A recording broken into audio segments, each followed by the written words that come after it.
We are looking at CPI. We do think, obviously, that's important. We expect some, actually, stickiness. People should expect more inflation rather than less. By the Fed's own admission, there are upside risks to inflation right now. Inflation has not returned to target, even as it has come down. Things have probably been bumpier on inflation than they were expecting. The data are consistent with an economy that's still robust, an inflation rate that is proving somewhat more sticky than you would like. This is Bloomberg Surveillance with Jonathan Farrell, Lisa Abramowitz, and Anne-Marie Hordern. Your trading day starts right now, live from New York City this morning. Good morning for our audience worldwide. Take a look at the price action. Equity futures on the S&P 500 negative by 0.2% after snapping a 5-day winning streak in yesterday's session. We're lower again on the Nasdaq 100 by 0.2 also. In the bond market, 2-year, 10-year, 30-year, a double-digit basis point move on a 10-year yield in yesterday's session. We retraced just a basis point of that. The 10-year 4.4197. A big 48 hours coming up for financial markets worldwide. CPI at 8:30 Eastern Time. Retail sales taking place on Friday morning. Before we get to all of that, looking ahead to retail sales and the economic data, let's set the scene. Donald Trump and Joe Biden in the same room later on this morning. Box office. Yes, I think many people would agree with you. It's going to be box office. There is going to be a pool spray at the top, so we'll all get to witness this greeting they're going to have in the Oval Office. These two men, as far as I am concerned, because what I've seen and reported on, they have not been in the same room since June. And that is when Joe Biden ended his political career in that disastrous debate performance. There is historical context for this. 8 years ago, Obama invited Donald Trump in to have this meeting, to carry on this tradition. 4 years later, Trump did not give that grace to Biden. Biden today is going to reestablish it. We're all looking at the cabinet picks coming through. There was a flurry of them yesterday evening. We'll spend some time talking about that. Still waiting for the big two, State and Treasury. Yeah, well, I think what actually is shocking to me is the fact that there's been this drip feed of the fact that the State Department might go to Senator Marco Rubio of Florida. Actually, a source told me yesterday the Trump camp is pushing to put Laura Trump, Donald Trump's daughter-in-law, into that seat. But yet Donald Trump last night had a flurry of statements, defense, CIA. Where is the Secretary of State pick then? And I think it's more interesting that he has yet to publish that. We've got to look at the economic data at 8:30 Eastern Time and then think about the data in our future. And to do that, you've got to work out where the emphasis is for Donald Trump's second administration, what the policy mix will look like, and a sequencing of things as well for the next few years. The market has already started to refocus on inflation. You could see that in the bond market action yesterday. The fear is that you have a Fed that has started to cut into not just growth, but into a potential 2025 where you have that just fueled by Trump's policies. The remarkable thing about that, John, though, is you have a bond market that's squarely focused on that and fearful of the economic data to come. And you have a stock market that remarkably has been able to shake it off. All-time highs after all-time highs on the S&P 500. After that data drops at 8:30 Eastern Time, we'll catch up with the Minneapolis Fed President Neel Kashkari. Do not miss that conversation. Coming up this hour, we'll catch up with Drew Pettit of Citi as the post-election equity market rally runs out of steam. We'll speak to Jessica Taylor of the Cook Political Report on Trump's Department of Government Efficiency, and Jane Foley of Rabobank as the dollar rally gains momentum. We begin this hour counting down to CPI at 8:30 Eastern Time. Stocks snapping a 5-day winning streak with traders concerned Donald Trump's policies may stoke inflation. Drew Pettit of Citi writing markets were already in euphoria pre-election. Sentiment has run further post-election. Investors should tactically fade a post-election rally should the S&P 500 exceed our 6,100 year-end bull case target. Drew joins us now for more. Drew, welcome to the programme. Well, thanks for having me this morning. The bullishness is overwhelming. This was Citi. The bias is still to the upside. Mike Wilson, Morgan Stanley, further follow through to the upside and cyclical parts of the market. Ed Yardeni, investors are thrilled by regime change. 6,100 for 2025, 7K for 2026. We're looking at 8K. So 7K next year, 8K the year after. Are we getting a little bit ahead of ourselves here? I literally have to laugh because of all the headlines, because I feel like it might just be easier for the media to get all the strategists in a room and let's just have an auction. Do I hear 7,000? Do I hear 7,500, 8,000? Here we go. Look, I understand a lot of the calls into year end. People are going to highlight seasonality. They're going to highlight sentiment being really strong. I get that a lot of this news around deregulation and tax cuts is kind of feeding the sentiment and euphoria beast. But we have to remember, normally you get a little bit of a sell-off into elections and then that post-election rebound. We really didn't get that this time. So the setup was very strong coming in. So it's like sentiment, the news flow, it was already very, very strong. At some point, you think there's got to be a breather. Do you need a catalyst to turn that story around, to stop this train? Yes, and I think what you guys were talking about to really kick this show off, rates might have been it for the last couple of days. Bond market closed Monday, then you have, double-digit basis point move, and you see the market come back. And we're watching this in our fair value model because that's been declining as rates have been rising. So I think rates could be something near-term to consider. You say markets came back, but I mean, the S&P fell by 1/3%. That's hardly some sort of big drop. Do you see that change in sentiment already starting? Have bond yields gone far enough, you think, to kick that off? No, it's funny. We're not seeing it in sentiment, but we are seeing people profit take. It's funny as we're, again, it always feels good for your career to kind of put like a number out there, right? Like we're trying to, say the market's going to cap at this certain level. But really what we're trying to say is fundamentally, we still like the market. There's not a catalyst to completely blow up a bull market here. Earnings were really good. We didn't really get a ton of follow through in guidance, but we said that going into the quarter. You shouldn't really expect that with an election kind of in the way. But we've run pretty far, pretty fast. A little bit of back and fill here gives you a little bit of upside into year end, and then you can sit there and really assess what you think 2025 has in store. Are the fundamentals still okay for small caps, though, which have been the darling of the post-election trade, when you have a quarter of the companies in the Russell 2000 unable to even earn enough money to pay down their interest payments, especially as bond yields are going higher? Are fundamentals okay there? They're getting better. So a little bit about markets is not how good are things, but like the incremental move from here. We're glass half full on small cap, but compared to a lot of other strategists that have been kind of pounding the table, hey, valuations are great, earnings growth looks really good, and you're kind of sitting there going, no. When I look at companies where you actually care about earnings, that earnings growth for next year is still going to come in below the S&P 500. And yes, you do have rate headwinds. And on top of that, when we look at all of the economic data, we're not in this soft landing, like all these different camps, because everyone can argue either side. We're in this like no cycle environment. And for small cap to really structurally outperform at an index level, we think you need lower rates and early cycle. We like stock picking down there. We think that's a really nice alternative to the other 493, but I don't think you could ignore mega cap. Drew, you said there needs to be a catalyst for some pullback. Is the catalyst potentially going to be in January or February when we might get tariffs? Yes, because when we looked at the price action post-election, we think a lot of that really did price in lower taxes and deregulation. The good stuff. Exactly. And again, when you have a euphoric market, when you have a bull market, again, that's feeding the beast, right?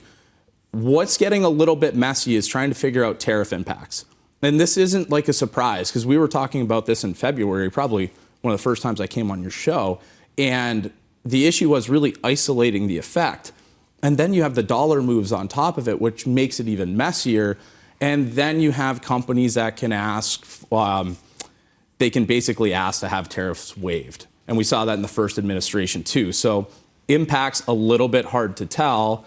So the market's kind of brushing that off until we get a little bit more policy clarity on that front. The market is brushing off the bad stuff, but when it comes to the good stuff, Donald Trump is going to have one of the slimmest majorities in the House of Representatives in history, much tighter than he had in 2017. So what gives the market all this impetus and excitement that actually they think those tax cuts are actually going to get it across the finish line? Well, it's funny. You just have to extend the tax cuts that were already given. And then you listen to Kamala on the campaign trail, and you sit there and go, well, no one really wants to raise taxes as a politician, right? So you have a little bit more confidence that's going to come through. Deregulation, again, probably more of an executive order thing, so you can see how that can get priced in early too. And it's just, again, it's the question mark around tariffs. Can they do broad in a slim majority? Okay, that sows a little doubt on that kind of negative catalyst. And if it's targeted, can markets shake that off? So what do you like right now? Because a lot has moved. Small caps are up by 9% or something like that last week. I think banks are up by 10% in 5 sessions. Regionals up by more, almost 13. We've seen some big moves. What are you advocating for into year end and beyond? Still like the cyclicals. We're talking about this big move post-election, but that's on the heels of 2 years of relatively no move. And honestly, something like banks, they were moving on a good fundamental story, and a positive sloping yield curve before we even got this like Trump kicker. Small caps like stock picking down there because if you think housing's undersupplied, housing, you can go down and find a ton of housing stories in small cap. Capital markets names as well. They're doing really well. Asset managers, a lot of that is down cap. And then, it's funny, thematically, everyone wants to talk about kind of the sexy tech trades and stuff that's out there, but infrastructure. It's been a theme we've been on all year. It's just, what are we going to build? And honestly, we still need roads and bridges, and I think that's going to have some tailwinds too. Drew, it's good to see you. Appreciate your time, sir. Drew Pettit there of Citi, trying to work out where to be in this market that is absolutely ripped in the last week or so. Equity futures on the S&P 500 just a little bit softer here with an update on stories elsewhere with your Bloomberg Brief. Here's Yahara Hackers. Hey, Yahara. Hi, John. Welcome back. President-elect Donald Trump tapped Elon Musk and Vivek Ramaswamy to lead a new Department of Government Efficiency. The acronym DOGE, of course, referring to Musk's favorite cryptocurrency, Dogecoin. Trump announced the new department will slash excess regulations, cut wasteful spending, and restructure federal agencies. The president-elect said they will complete their work no later than July 4th, 2026. And here's the latest on the president-elect's cabinet. Trump has tapped John Ratcliffe to be the director of the CIA. Ratcliffe previously worked as the National Intelligence Director at the end of Trump's first term and served as a Republican congressman from Texas. Trump also nominated Pete Hegseth as Defense Secretary. Hegseth is a Fox News host and an Army National Guard officer. Both nominations need to be confirmed by the Senate. And 7 & I Holdings, the Japanese owner of the chain 7-Eleven, is set to be considering a management buyout to take itself private. That's according to Bloomberg sources. They say the transaction could be worth $58 billion, which would be the biggest buyout ever in Japan. Any deal could be presented as an option for shareholders in case Alimentation Couche-Tard, the Canadian company behind Circle K, becomes more aggressive in buying 7 & I. That's your Bloomberg Brief. John? Yahara, thank you. More from Yahara in about 30 minutes' time. Up next on the programme, the Department of Government Efficiency. I will create a Government Efficiency Commission tasked with conducting a complete financial and performance audit of the entire federal government. Elon, because he's not very busy, has agreed to head that task force. That conversation up next, live from New York City this morning. Good morning.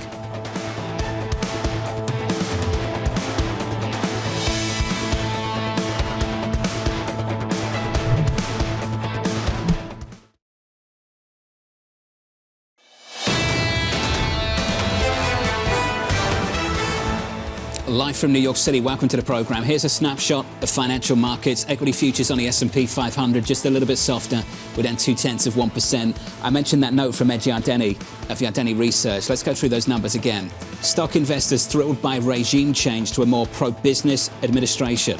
2024, 6,100, 25, 7K, 2026, 8K. They're the price targets on the S&P 500. We'll come back to them a little bit later. Under surveillance this morning, the Department of Government Efficiency. Let me tell you, we have a new star. A star is born, Elon. I will create a Government Efficiency Commission tasked with conducting a complete financial and performance audit of the entire federal government. Elon, because he's not very busy, has agreed to head that task force. Elon will always come through. We know that. So here's the latest this morning. President-elect Donald Trump picking Elon Musk and Vivek Ramaswamy to lead a new Department of Government Efficiency, looking to slash excessive bureaucracy and wasteful government spending. Trump saying the new department operating outside of the government will undertake a, quote, complete financial and performance audit of the federal government. Joining us now is Jessica Taylor of The Cook Political Report. Now, Jessica, welcome to the programme. I know that it has department in the title, but if you take that out, how much authority does this actually have? And if you're a senator right now looking at what's happening in this Department of Government Efficiency, what are you thinking?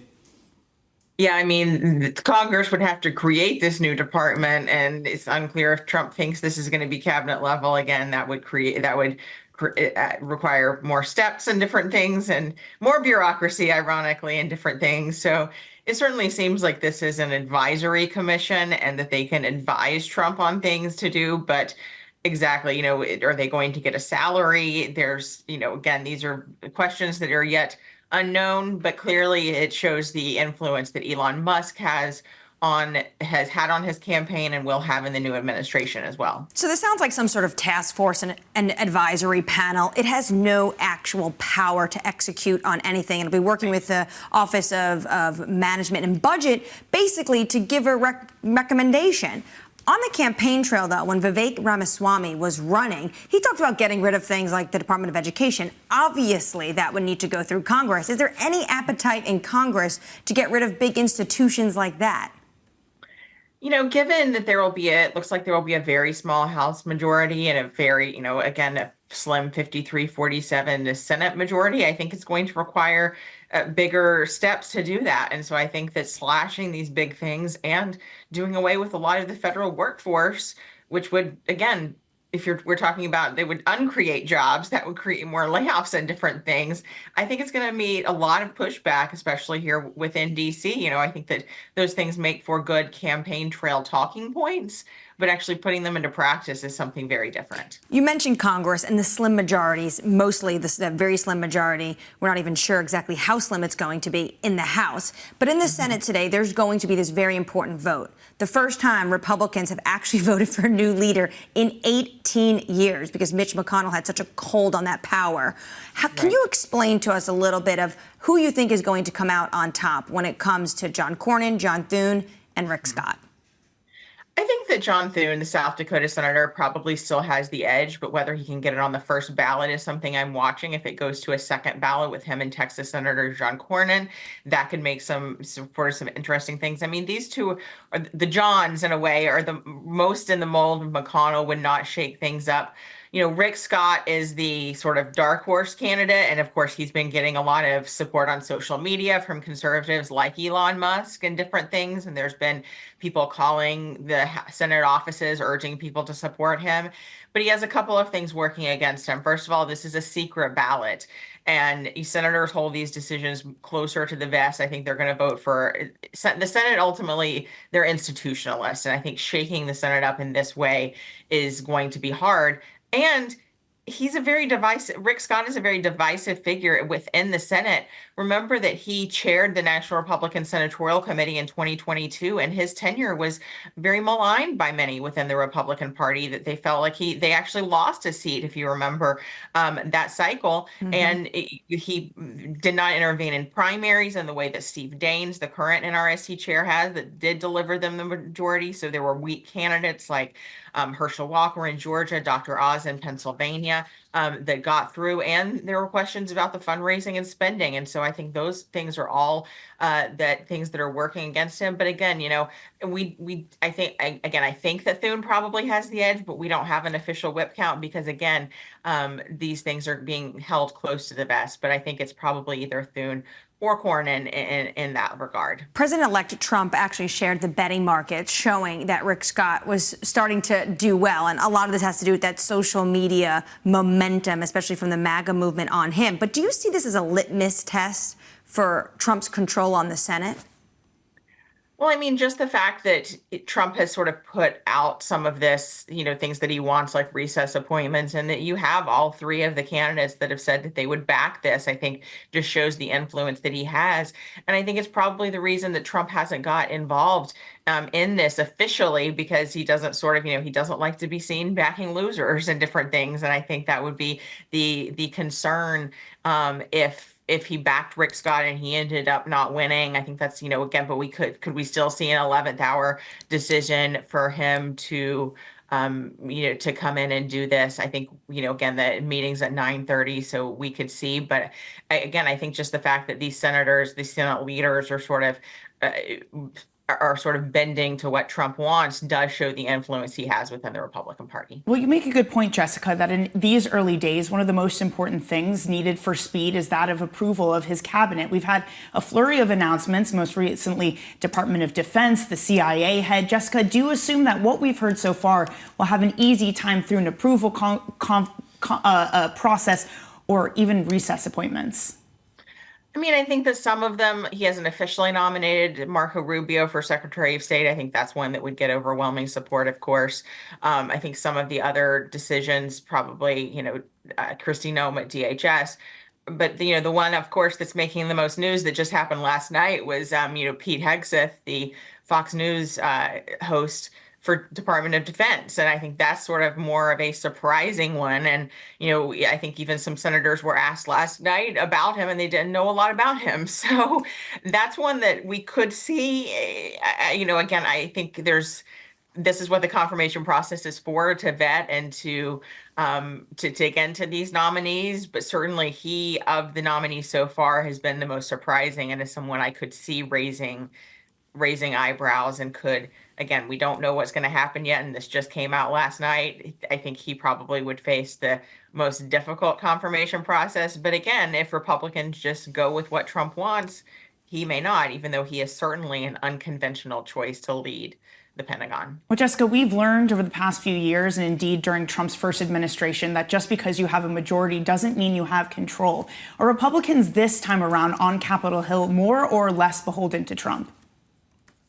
I think they are probably more beholden because, listen, he has more of his allies in the Senate. There are people that they're just more afraid to cross him for what would happen in a primary and different things. But you do still have some more of those institutionalists. And again, I think Thune and Cornyn would fall into that. McConnell, even though he's not going to be leader, he's still going to be in the Senate.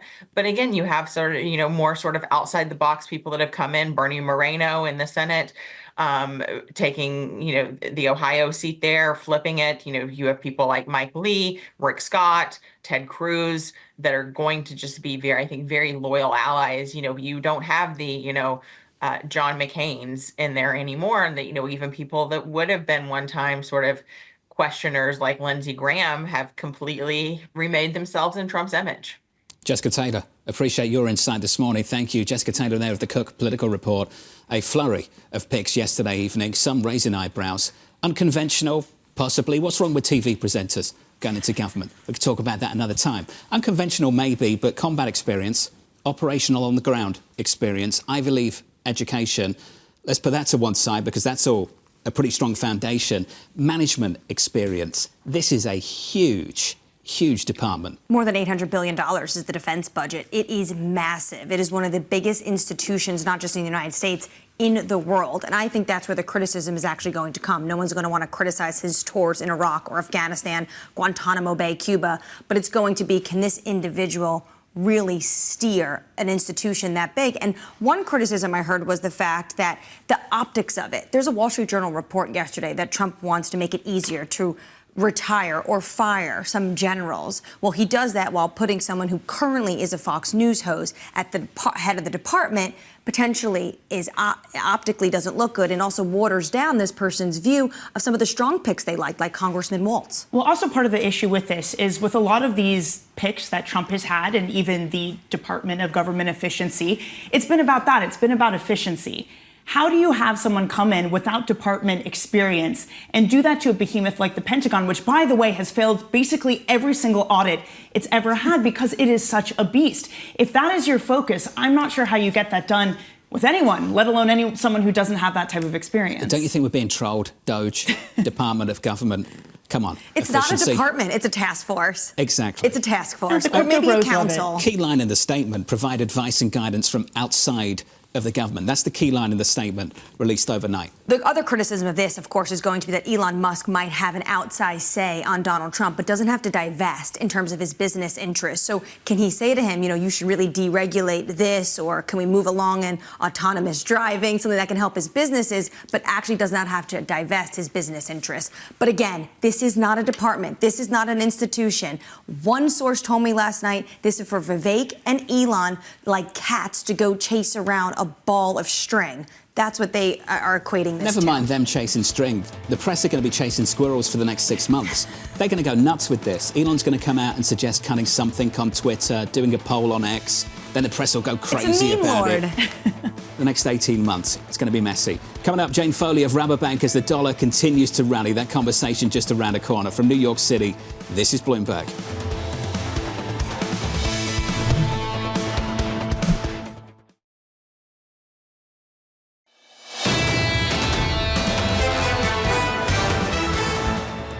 equities just a little bit softer. We're down 0.2 on the S&P. Similar move on the Nasdaq 100. Snapped a 5-day winning streak on the S&P 500 in yesterday's session. The moves we've seen, though, over 5 days on the banks, up 10%, on the regionals, up by almost 13. The post-election rally has been absolutely stunning. In the bond market, yields near July highs across the curve, the 2-year and 10-year. Making a move this morning, just a little bit lower on 10s, 441.97, but back in the 440s in the last 24 hours. On 2s, back in the 430s. CPI data dropping in about 2 hours' time. Then on to Friday when we get US retail sales. We've all got the same question. What would it take, Danny, to disrupt the easing bias at the Federal Reserve? We've already started to see a market that's considering that. We now have somewhere around 50% odds that they cut in December. Neel Kashkari gave a hint of what that might be. He said it would have to be a surprise on the inflation front. I think, if anything, that helped fuel the bond market sell-off because it meant inflation still matters. It always mattered, but maybe we forgot about it in sort of the election euphoria, but a rate cut schedule still isn't guaranteed. So we set this up with that in mind. At 8:30 Eastern Time, when CPI drops, 10 minutes later, Neel Kashkari of the Minneapolis Fed with his view on what it means for the outlook for monetary policy. Let's turn to foreign exchange. With yields up, the dollar a whole lot stronger,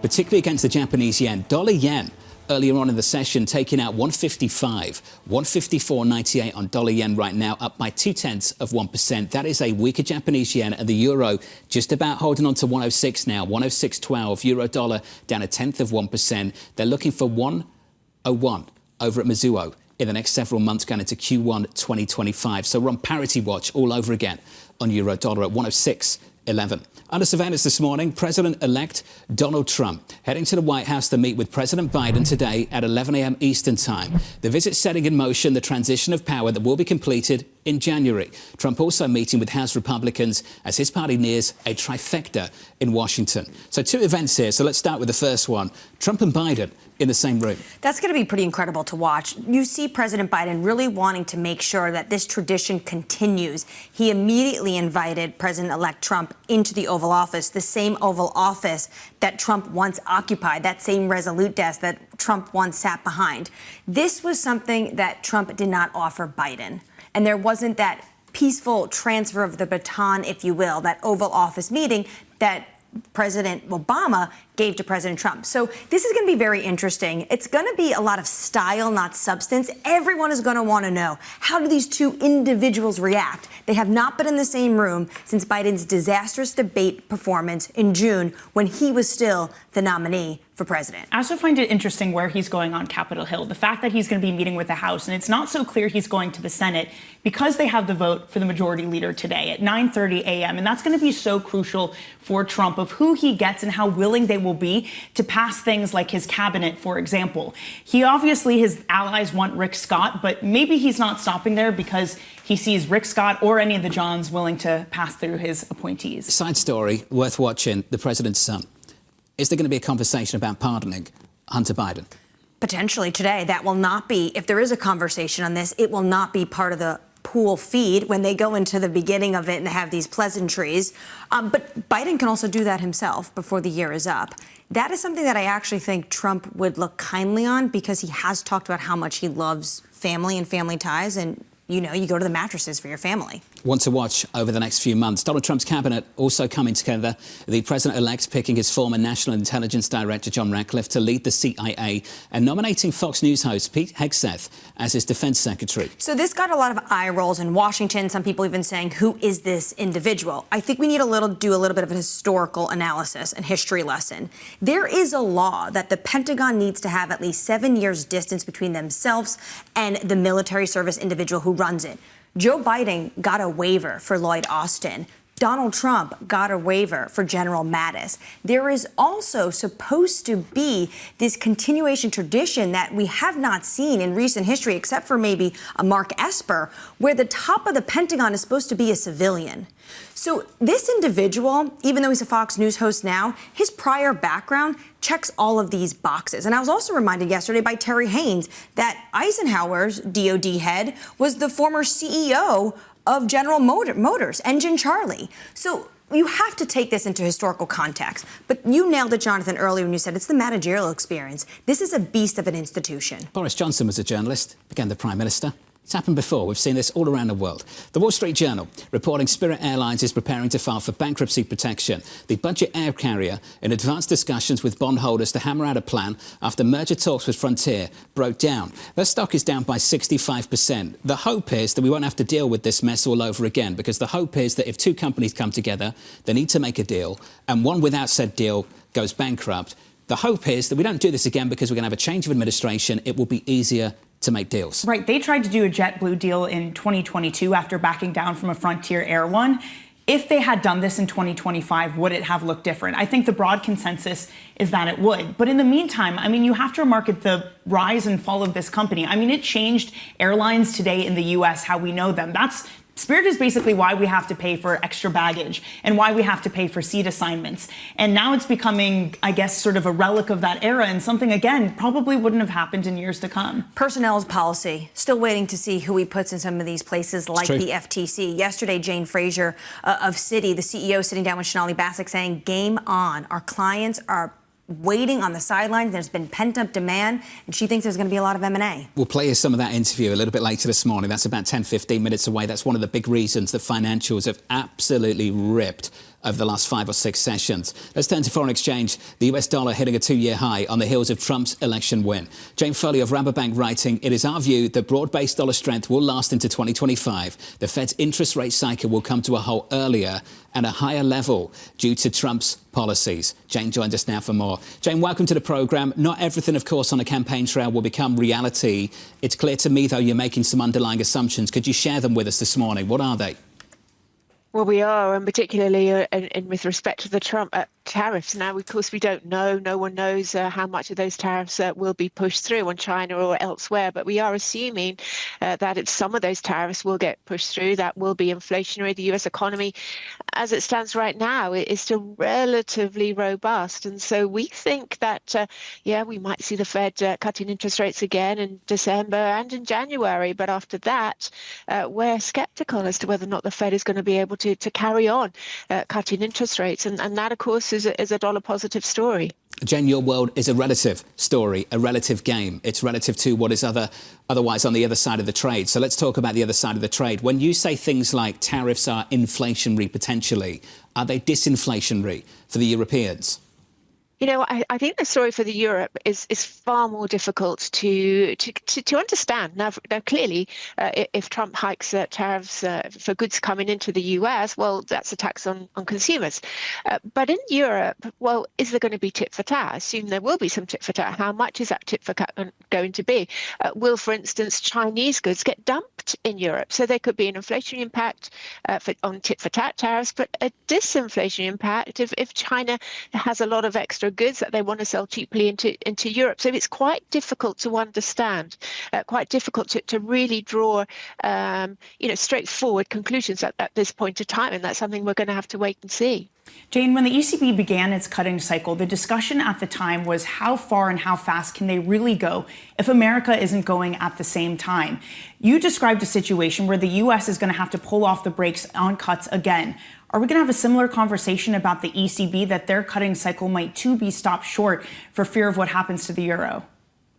Well, I don't think the euro is a big concern for the ECB right now. And certainly if we look at a trade-weighted basis, the euro is not particularly weak. But also we've got to bear in mind that Europe, the economy in Europe, certainly if you look at Germany, is much weaker than in the US. And, I would imagine that if you were to ask any of the, big German exporters that you occasionally speak to on Bloomberg, would they like a weaker euro dollar? I imagine many of them would say yes, because look at the structural problems that have been thrown at some of these big German companies in recent years. The issues with China, weak demand in China, and at the same time, China becoming more of a competitor in some markets. The issue, for instance, with energy prices, and many German companies, looking elsewhere also for looser labour markets too. So there's so many problems that these big German exporters are trying to adjust to, and I think a weaker euro would actually help them. So maybe the ECB doesn't mind that, but Jane, elsewhere, especially in emerging markets, the PBOC has already pushed back against a fastly depreciating yuan. South Korea has warned on volatility. Are we about to enter a new era of intervention from emerging markets? it's certainly something that we've got to watch. Now, clearly, the stronger dollar does have, significant ripples if it's sustained across the world. For Japan, I think the Bank of Japan is certainly going to be one to watch. We, of course, had that huge amount of volatility over the summer. I think the Bank of Japan has learned lessons. They do have a new phrase now. They do say that a weaker currency can create more inflation. And I think that is a warning to markets that they are watching that they know there needs to be slightly hawkish in their commentary to prevent the yen from weakening. Well, Jane, we're already at 150. We're already at 155 on dollar yen. What's it going to take for the finance ministry in Tokyo to intervene? I wouldn't be surprised if the Ministry of Finance did start to come in really quite soon with some verbal remarks to try and keep the market on edge. Nobody wants to see the amount of volatility that we saw in the market again in the summer, but certainly I think they will be wary. We've got to bear in mind, that the cost of living crisis in Japan, which was partly caused by the weakness of the exchange rate this year, was in part one of the reasons why the Prime Minister earlier this year had to resign. That was one of the reasons. Of course, there were lots of scandals as well, but the cost of living crisis didn't help him. So this has really quite significant ramifications in the weakness of the yen through Japanese society. And I think the Ministry of Finance could start some verbal intervention really quite soon. Taking a step back, as we hear more about how President-elect Trump is going to govern and who he's going to surround himself with, we know the policies mean a stronger dollar, but he has talked about in the past wanting a weaker dollar. How do you square those two? Well, that is or can be confusing. Certainly during his first administration, he talked about a weaker dollar. And that, of course, was to try and sell more American goods out overseas to try and fix that huge U.S. Goods trade imbalance. I think more recently, he's talked about tariffs being the most beautiful word, and maybe instead he sees tariffs as doing the work that maybe a weaker dollar could, because he also talked about wanting to keep the dollar as the global reserves system currency. And if that's the case, well, that sort of hints that maybe, a stronger dollar is something that he sees value in as well. So it is quite confusing. It is difficult to square that circle. But I think for now, if it's going to be tariffs, and that's going to be his favorite tool to try and sort out the trade imbalance, I think we can just assume that might mean a stronger dollar is okay within reason. Jane, as you know, this has quickly become a very consensus trade. I mentioned Mizuho a little bit earlier, looking for 103 on euro dollar towards year end, looking for 101 through Q1. Jane, I want to understand the risk factors associated with a long dollar call. Typically, when you get worried about deficit spending, you sell the currency. We see that a lot in emerging markets. We've seen it as well in the past as well, the recent past with the UK, for instance. Is there any reason to fear that might happen in the United States? I think it's a bit unfair, I think, to compare the UK with the US. The dollar is very different. So, yes, you can make comparisons and say, they both have big current account deficits. They both have big budget deficits. But the dollar has its own fundamentals. Around about 50% of the world's trade is still invoiced in US dollars. That is why, essentially, it is the reserve currency. And that is essentially why it is a safe haven. And what happens is that when there is any sort of crisis, even if it's one triggered by the US Treasury itself, well, there is a demand for dollars. People think, I need my dollars to pay my invoices. I need my dollars to cover my dollar-denominated debt if I'm in emerging markets. So there is this underlying safe haven demand for dollars that is sparked. That doesn't happen in the UK. That doesn't happen in any other country. And therefore, the dollar has its sort of own independent fundamentals, if you like, which should afford it some degree of protection if there is some sort of crisis about budget spending. As we often say around this table, the privilege of acting recklessly. Jane, appreciate it. As always, Jane Foley of Rabobank. Euro dollar session low, 105 earlier, 105.94. Right now, 106.13. With an update on stories elsewhere with your Bloomberg brief, here's Yahara Hackers. Hey, Yahara. Hi, John. Boeing delivered just 14 planes in the month of October. That's the fewest since November 2020, which, of course, was during the depths of the pandemic. But this time, it was a strike by the company's largest union that crippled its operations. So far this year, through the end of October, Boeing has delivered 305 jets. Its rival Airbus has delivered 559. Meanwhile, tech earnings in China are off to a strong start after results from media giant Tencent. Profits surged 47% in the third quarter, surpassing estimates and driven by the release of popular mobile games. The performance may help shore up expectations that the company will stand out among disappointing trends from its rivals Alibaba and JD.com, which continue to grapple with weak consumer sentiment over in China. And Apple plans to announce a new smart home device. Sources tell Bloomberg the wall-mounted display can control appliances, handle video conferencing, and use AI to navigate apps. CEO Tim Cook has made the device a priority for the company after trailing behind Alphabet and Amazon in the smart home area. We're told the product may officially be announced in March and could be priced at as much as $1,000. That's your Bloomberg Brief. John? Yahara, thank you. More from Yahara in about 30 minutes. Up next on the programme, Game On. I see, particularly in the States, which is the majority of the M&A activity at the moment, and is likely to be that way. It is game on. It is game on. Citi up almost 11% in just 6 trading sessions. We'll talk about the banks up next.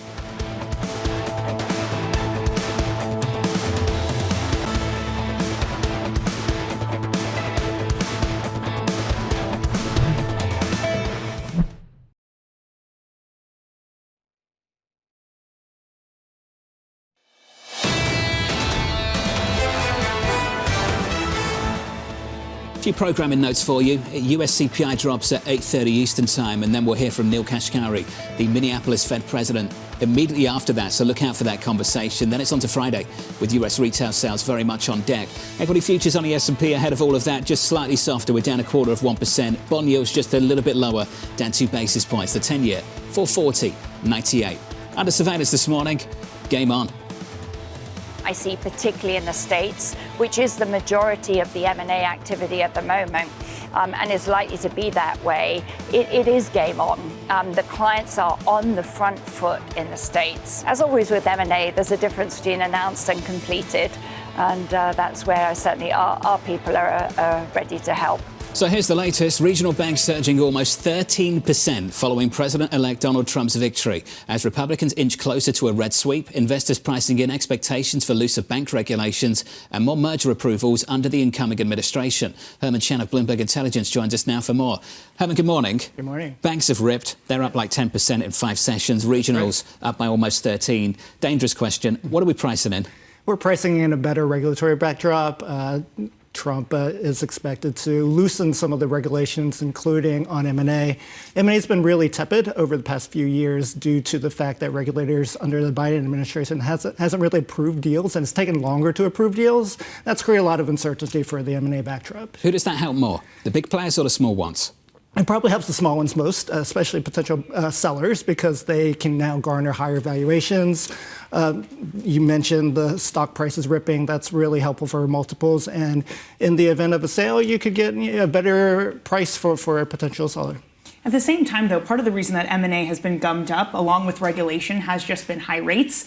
People are too afraid to let go of businesses because they don't think they'll get the price that they want. Right. How does the macro backdrop with a Trump presidency, potentially inflationary type policies, collide with the regulatory backdrop? Yeah, that's a good question. For rates, that can really exacerbate some of the unrealized losses on the securities portfolio banks. And if you recall, last year, that was the big question for SVB before it failed. With treasuries higher, the unrealized losses will have to be absorbed by the eventual buyer. So that can create some negotiation issues for the banks. Do you think there's any fear on Wall Street that the more populist wing of the Republican Party might try to push through legislation like J.D. Vance did when he was in Congress, trying to claw back pay from SVB, trying to prevent the big from getting bigger? Right. There are still a lot of unknowns with the Trump presidency that's upcoming. So those are questions that the banks will need to wade through. At this point, there's a lot of euphoria about the potential easing of the regulations. And you think we were a year ago when regional banks, there was all this concern potentially they were going to fail. The IMF, the Fitch, they've all come out and said there is a little bit of concern when it comes to the commercial real estate property that these regional banks have a hold of and those loans. Is that coming up anywhere in these concerns? It doesn't look like in the stock prices. Yeah, definitely. as you've seen since over the past several quarters, the banks have really stacked really strong credit quality quarter after quarter. And while you're seeing losses in the commercial real estate, particularly office commercial real estate, that is a very small portion of the overall portfolio of the regional banks, at least the larger ones that I cover. So is it fair to say that that crisis is well past us? I think there's still more to come, but it will be easily absorbed because the banks have built up the bad debt allowance for potential losses, and lower interest rates with the Fed cuts really helps with the sponsors managing the office portfolio. And potential deregulation, part of a Trump administration, would mean if one of those banks were to fail, who gobbles them up? Regionals become mixed in with regionals, or is it going to be a big player like a JP Morgan buying out one of those smaller? Right. Really, the typical stance is that the regionals would buy more, the larger regionals would buy failed regionals. But you've seen with JP Morgan's instance with First Republic, there were some surprises there. But typically, we would expect the regionals to get bigger. Do those bigger players even want to make those kind of deals? It really depends on the asset. So First Republic was really attractive because they have a strong wealth management franchise. But a typical smaller regional bank that is really cookie cutter, probably a JP Morgan and B of A wouldn't be interested. I don't know if you can share some names with us, but have you got any takeout targets in mind, some companies you're focused on? Yeah, takeout targets. A lot of the regionals love to expand in the Southeast. So banks that are in Texas and larger metros in the Southeast are ones that I think would be most attractive. What is it about the Southeast? What's that about? It's just demographics. Folks moving from the Northeast to the South. You've seen companies move to the Southeast. And so there's a lot of economic activity, and that's really attractive for the regionals that are in maybe slower growth Midwest areas. It's a huge demographic story we discussed ahead of the election as well. Massive when it comes to the individuals that are moving to Texas, the individuals that are moving to Florida. When it comes to Texas especially, it's why people actually thought maybe Senator Ted Cruz's seat was up for grabs, because over the last 4 years, there's been a massive inflow of people, especially from places like California. Herman, it's good to see you. Thank you. Shah of Bloomberg Intelligence on the financials. The moves, again, that we've seen have been phenomenal. For the banks, up by something like 10%. The regionals up by close to 13%. You spoke to Apollo in the last 24 hours. That stock's up something like 17% in 6 sessions. They are doing so well, and it's interesting because Scott Kleinman of Apollo said M&A, sure, that's going to do well regardless. He's really excited about wealth prospects, that you're going to have Donald Trump come in and make a great time for wealthy individuals and wealthy investors, cut taxes, they'll have more money to spend, and maybe you'll have regulation around 401ks, allowing them to invest in private assets. So he's kind of looking at the whole picture and saying, hey, any angle of this looks good for us. Is this wish casting, though? Again, we don't know how slim that majority in the House is going to be. Can they get through serious tax cuts? I'm talking about 15% of the corporate tax rate with conditions. Is that really going to be feasible when you might just have a 1-2 seat majority? We started the conversation this morning with that story. I don't know what the sequencing looks like. Is it tariffs before taxes, taxes before tariffs? Is it a mix of both? I don't know where the emphasis will be for the president. What's he going to shout about every single morning on his X account?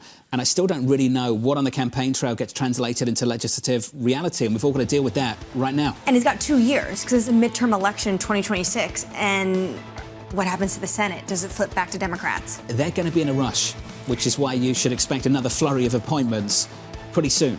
Coming up next on the programme, Seema Shah of Principal Asset Management, Tobin Marcus of Wolfe Research. We'll speak to Earl Davis of BMO and Robert Fishman of Moffettnathanson. From New York City, with futures just a little bit softer, CPI is just around the corner.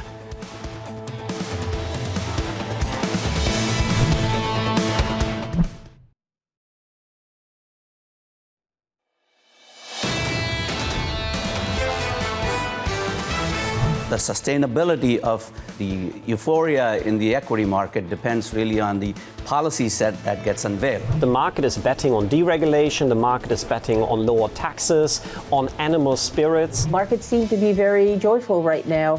One would think the Trump administration would want to continue that type of environment. It is possible that Trump just threatens and waits to see what he gets from people, and he doesn't actually put up the tariffs. I think the bond market, as bond yields rise, that's been put increasing pressure on the stock market. This is Bloomberg Surveillance with Jonathan Ferro, Lisa Abramowitz, and Anne-Marie Hordern. I've only been here 60 minutes and it feels like a long week. It's like the race to Thanksgiving. Welcome back. I know you all feel the same. Let's just sort of get there and get there quickly. Equity futures on the S&P 500 negative here by 0.25%. On the Nasdaq 100, we're down by close to a third. In the bond market, big move higher across the curve in yesterday's session. This equity market just hitting a bomb-shaped wall in the last 24 hours. Yields are down this morning by 2 basis points. The 10-year 440.59 on twos in the 430s, down not even a basis point this morning, 433.83. If you are just joining us, welcome to the program. Let's go through the next couple of days, including this morning, 90 minutes away, CPI in America. Then on to Friday, when we get US retail sales, and looking for some Fed speak in between, Danny. It does seem like there's been a shift to refocus in on inflation. At least that's what we heard from Neel Kashkari, that a surprise on the inflation front is the thing that could make them rethink December. It's a market that seems like it's more likely to respond to a higher inflation print today than one of a lower one. Sure, you could see some sort of a relief rally, but given the incoming administration and fears of what inflation that might bring, the market is yet again refocused on inflation and on edge.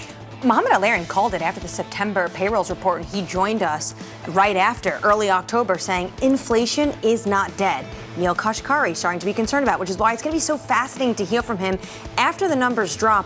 And also we get a drip feed on some of this personnel and what that might mean in terms of policy going forward. Wall Street Journal this morning say Robert Lighthizer is going to get this job of tariff czar. This is an individual who wants to put up the barriers, who wants to put up the walls. For investors, there is a good bucket and there is a bad bucket. In the good bucket, tax cuts and deregulation. In the bad bucket, tariffs and deportations. We are focused very, very much on the former and not the latter. And you wonder if the latter comes into sharper focus in the next couple of months. Well, it will. In terms of tariffs, they can do on day one. You can use 232 in law. This section, Commerce Department could deem something as a national security risk and the walls could go up. When it comes to things like tax cuts, I mean, everyone is getting so excited. But the issue is this majority in the House is going to be so slim, maybe the slimmest we've seen in history. And on top of that, the first few months, they're going to have to put people in seats because Trump is pulling away individuals like Elise Stefanik and Congressman Waltz to go work in his administration. I think it's worth pointing out, though, from a market's perspective, it's not all about the Trump trade. The data's been pretty good. The surprise index from Citi, from us here at Bloomberg, highs we haven't seen since spring of this year. The Fed's backing away, not because of what we're seeing from Donald Trump. The Fed's set to back away because the data has been much better than expected. Yeah, let's be clear. This move in bond markets happened well before the election, happened well before November 5th. If anything, we actually saw bond yields decline that week. But everyone is just so bulled up because you add the good data in the equity market, I should say. You add the good data to Trump policies, and you have Ed Yardeni talking about 10,000 by 2026. You have everybody upgrading their forecast. John Stolfus at a new street high. Maybe that is the risk, that everybody is behind this trade now. It's year ahead season. It starts in the next few weeks. Typically, we have them by now, but they've waited for the election, and I'm looking forward to what kind of number people on the street come up with for the next 12 months. Coming up this hour, we'll catch up with Seema, Shah of Principal Asset Management on the post-election rally. We'll speak to Tobin Marcus of Wolfe Research as Trump unveils another batch of cabinet appointments, and Earl Davis of BMO doubling down on the United States. We begin this hour with stocks lower as the Trump-fueled rally hits a bond-shaped wall. Attention turning to CPI data at 8:30 Eastern as investors price in fewer rate cuts. Seema Shah of Principal Asset Management saying the rising likelihood is that come early 2025, the Fed is likely to slow its cutting pace to every other meeting, with some risk that rates don't fall as far as either the Fed or the market had originally envisioned. Seema joins us now for more. Seema, welcome to the program. Let's pick up on that last line, that rates might not fall as far as the market envisioned. We've had a big repricing over the last few weeks. I think we're pricing in basically 3 cuts over the next 12, 13, 14 months. Do you think we can reprice that even more? So thanks for having me on, John. Well, I don't typically what we've seen actually over the last 18 months or so is that the market really overreacts. That's why you see these wild swings in interest rate expectations. I don't think you're going to see a further repricing, but I think it's a case where, there's going to be a long debate, of course, as you've been talking about on the program, what are the actual policies going to be? How much are tariffs going to increase? What's going to happen to the deficit? What happens to immigration? These are all inflationary policies. But also, there's also going to be that debate through all of 2025 about what is the neutral rate. So there's so many forces at the moment which are making a little bit more uncertain of how far the Fed really needs to cut rates, how much it can cut rates. So I think that for anything, as we look to 2025, whereas there was some certainty about where the Fed was going to go, I think there's a huge cloud above that now. Seema, we've priced out a lot of those rate cuts, and yet this equity market is still close to all-time highs. And credit spreads have been incredible. Let's just sit on credit. Investment-grade credit spreads, the tightest so far this century, trading at 74, sub 100 basis points. High-yield credit spreads, 253. Levels that we really haven't seen, both in high-yield or investment-grade, going back to pre-GFC. Now, Seema, when you look at those levels and how tight they are, can you get a bigger sign of confidence from investors than that one right there? So, I mean, and I think this is key, is that, we talk about, people talk about all the risks out there. What is Trump going to do to the economy? What is it going to do to inflation? But the credit market is telling you that investors really are not worried. They're actually very, very positive about the outlook. And to me, it makes sense. Yes, there are risks on the horizon that we need to keep a watch out for. But if you're looking at broad risk assets, unless you're going to see a significant increase in inflation, which really upends almost the way that the narrative is moving, it's quite difficult to be positive about the market. The one caveat to this, is again, back to what you're saying about credit spreads, is that at these tights, how much tighter are they realistically going to go? And is the story going to be anything more than just carry? Well, this is the thing. All the past year, Seema, you've had a bond market that's been swinging from narrative to narrative, from recession to inflation concerns, all the time while equity markets have been remarkably strong. And let's be honest, at least to this point, have been right on the strength of this economy. So are risk assets still right at this point? Is that the signal you want to be following? I think it is. I think that is the pathway that we were looking at. There's all this uncertainty, but I think the one thing that we can say is that the election result and what's coming out from there is just simply reinforcing a narrative that was already in play before the election, which is that of a soft landing. So if we look at earnings, that still looks pretty solid. We talk about deregulation. That's another positive to throw out there. If you have got worries about inflation, which I think it is something that investors really do need to be aware of, alert to, cautious of, I think it's already out there, then again, that plays out to cyclical equities. So I think the risk asset story is still pretty solid. Valuations are probably going to put a bit of a speed limit, but at least the story is still for positive returns through 2025. Even so, it's almost as if stocks are trading in that kind of disinflationary regime where bond yields can go higher. And the assumption is because it's of growth, so they can continue to rally too. Seema, at what point does that end? What do we need to see in the economy, in bond yields, that equities can't rally at the same time as yields push higher? So I think it needs to be, what is driving those yields higher? Is it really about growth, or does it start to pivot and become something more concerning around inflation? The idea that you almost have I wouldn't say quite stagflation, but at least that stagflation narrative starts to build up, as well as concerns around the deficit. So what is the rationale? What is the reason why yields are rising? And I think today, certainly there are some concerns playing out there, but by and large, a lot of this move is actually about the strength of the US economy. Seema, when it comes to the 10-year yield, there's been a lot of analysts talking about the fact that maybe we will hit 5%. Do you think we could see that in the next 6-12 months? Well, I think, the negotiations around what happens to the tax cuts is going to be prolonged through next year, which means it's going to be top of mind, which means that there's going to be elevated bond volatility, and the vigilantes, as many as there are, they're probably starting to gather. So I think there is a risk.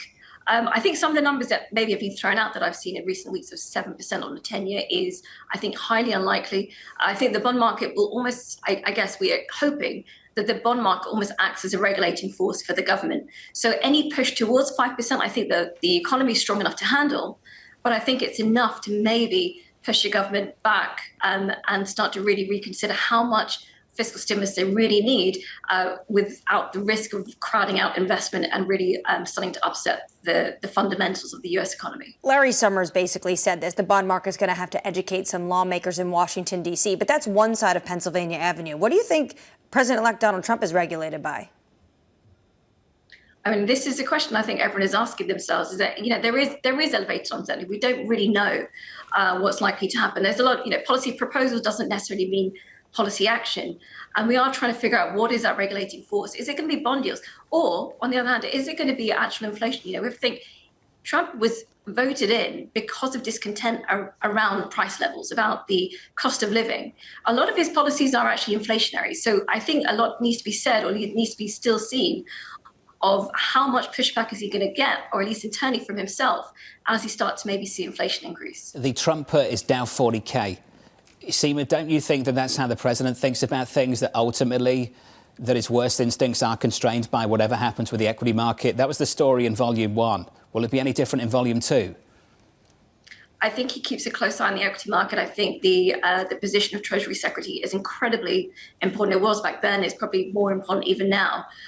So I do think that he does take some pride in the performance of the equity market. And, maybe that's another reason why we have some sense of confidence that we think that the policy will continue to reinforce a strong environment for risk assets. Seema, appreciate your time. As always, Seema Shah of Principal Asset Management. We've been talking about this over the past week. It's why I think a lot of people in this market right now think we're moving towards, say, a Scott Bessent instead of a Ambassador Lighthizer for that Treasury Secretary position. Right, because Ambassador Lighthizer would likely be equity negative if you were put him into this top role. Maybe not so much as a tariff czar, but as Treasury Secretary. Also, I keep going back to the betting markets because I think the former president, future president, is looking at them. When he puts on his Truth Social and on Twitter the fact that Rick Scott, his maybe pick when it comes to Senate Majority Leader, Scott Bessent is far and away leading the crowd when it comes to the betting market. But overnight political is talking about other individuals like Gary Cohn, Jay Clayton, maybe, but it does look like there's a lot of coalescing around Mr. Bessent. Are we going to start quoting the Dow?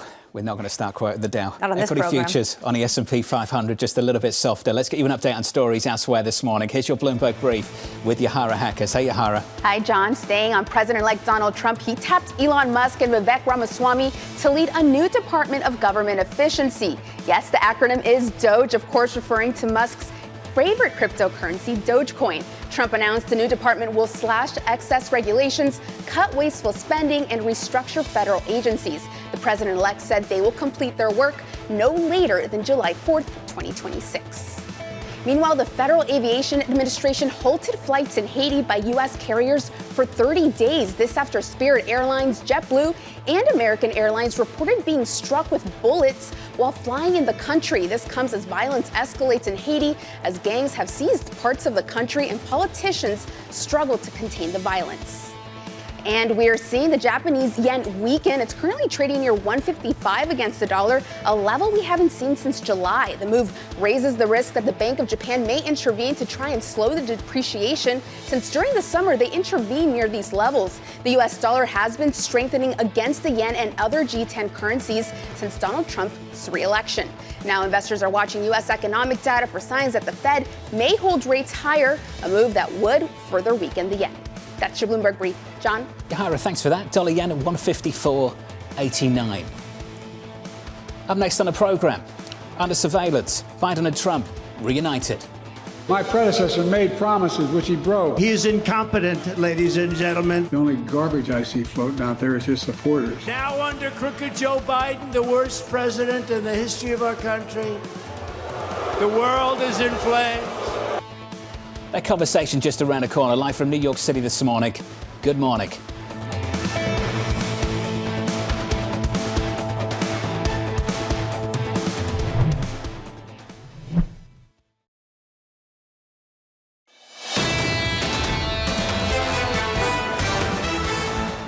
New fund manager survey out from Bank of America in the last 24 hours. Michael Hahn and the team, the highest overweight to U.S. stocks since 2013. Take a listen to this. Post-election results show higher global and U.S. growth expectations, higher inflation expectations, lower probability of a soft landing, lower cash levels, higher allocations to U.S. equities. That's why we're very close to all-time highs on the S&P. Futures this morning down by 0.2%. Under surveillance, Biden and Trump reunited. The threat that Trump poses is greater in his second term than the first. The whole world is laughing at him. He's a fool.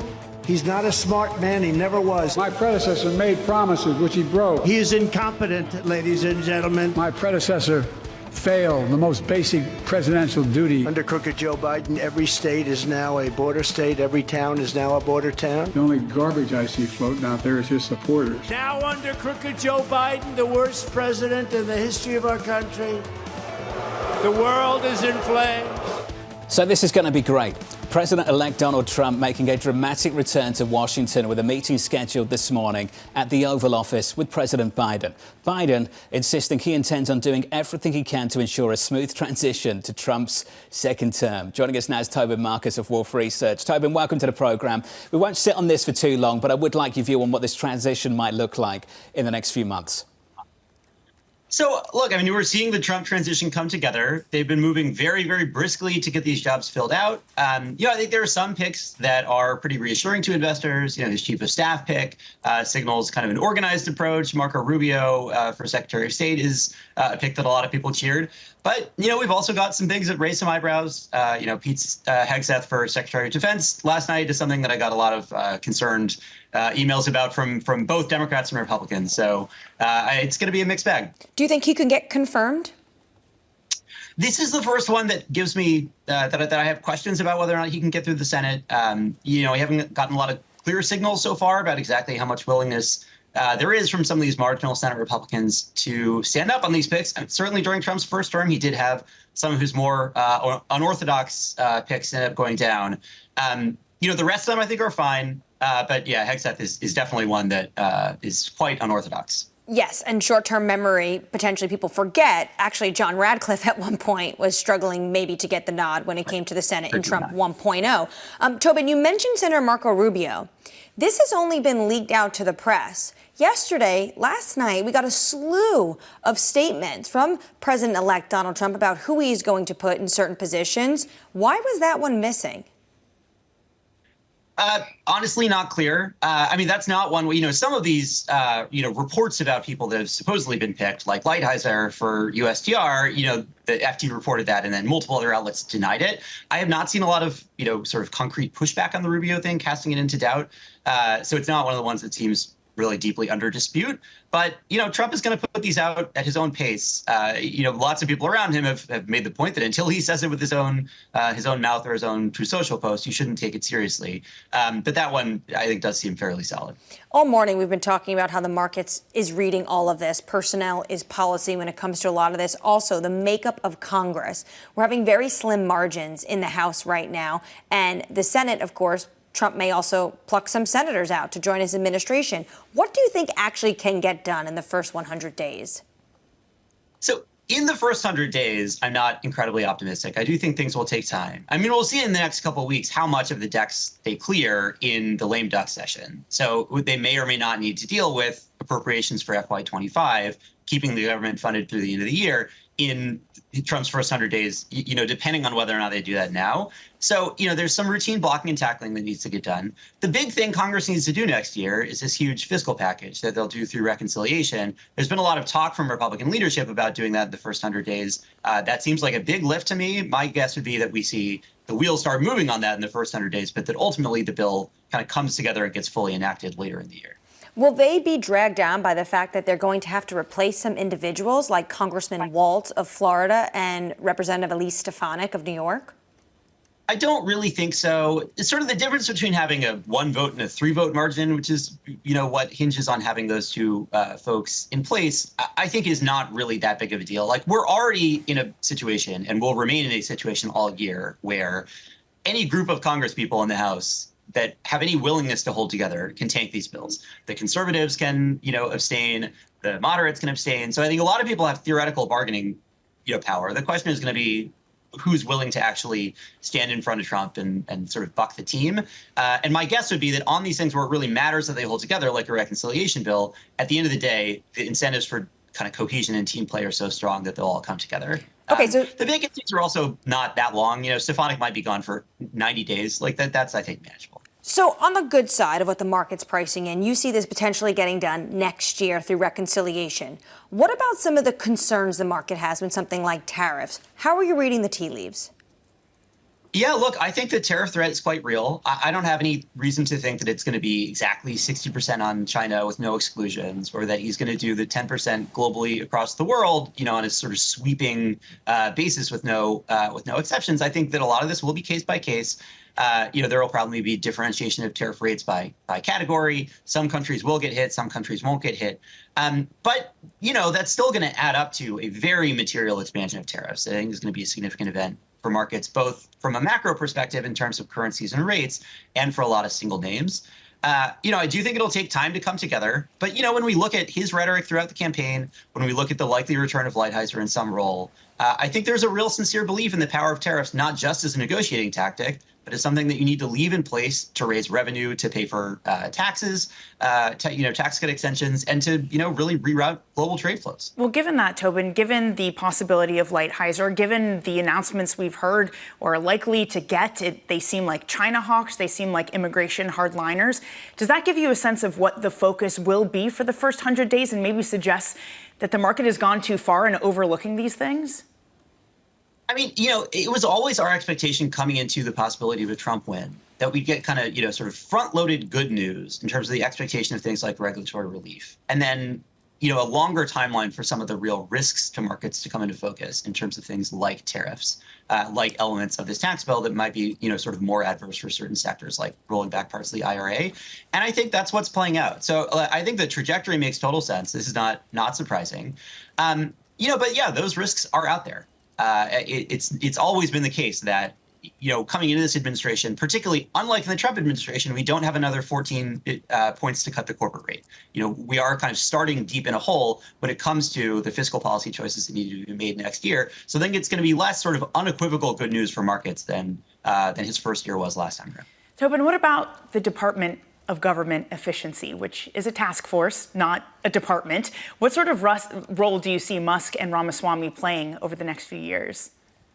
So ultimately, the thing here is that there is no shortage of ideas about how to make the government more efficient. The challenge of making the government more efficient is actually making the government more efficient. So putting these guys in this sort of external advisory role, I don't necessarily think is going to change anything very much or change their trajectory here.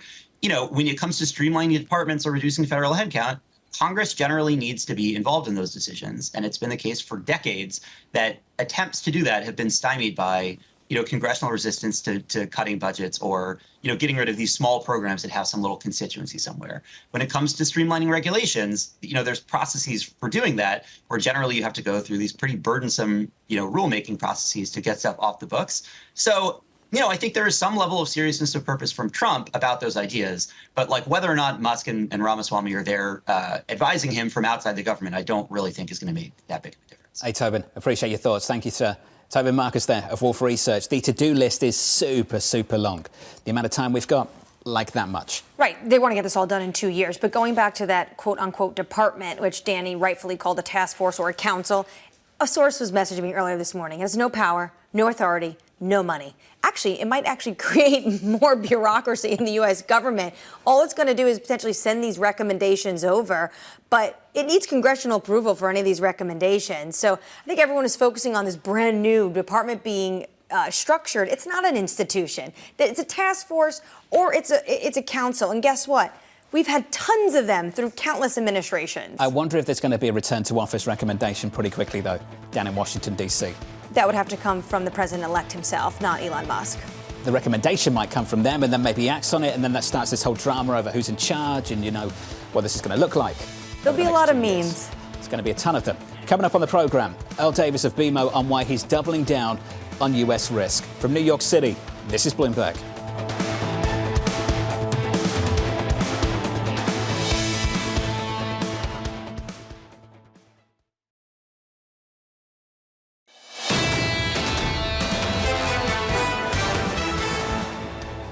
Equity futures on the S&P 500 slightly softer here. We're down 0.1% on the S&P. On the Nasdaq 100, we're down by 0.2% as we wait for some CPI data in America, about 60 minutes away. Let's get you some morning movers with Manus Cranny. Good morning, Manus. Jonathan, good morning. Spirit Airlines looks as if they've run into real headwinds on doing a deal with Frontier. It's just too big of a bite for Frontier to take. Right now, it's a question of whether it's an equity holder's wipeout and a haircut for the bond holders. They're negotiating over about $1.5 billion worth of debt. Some of that is backed by the frequent flyer program.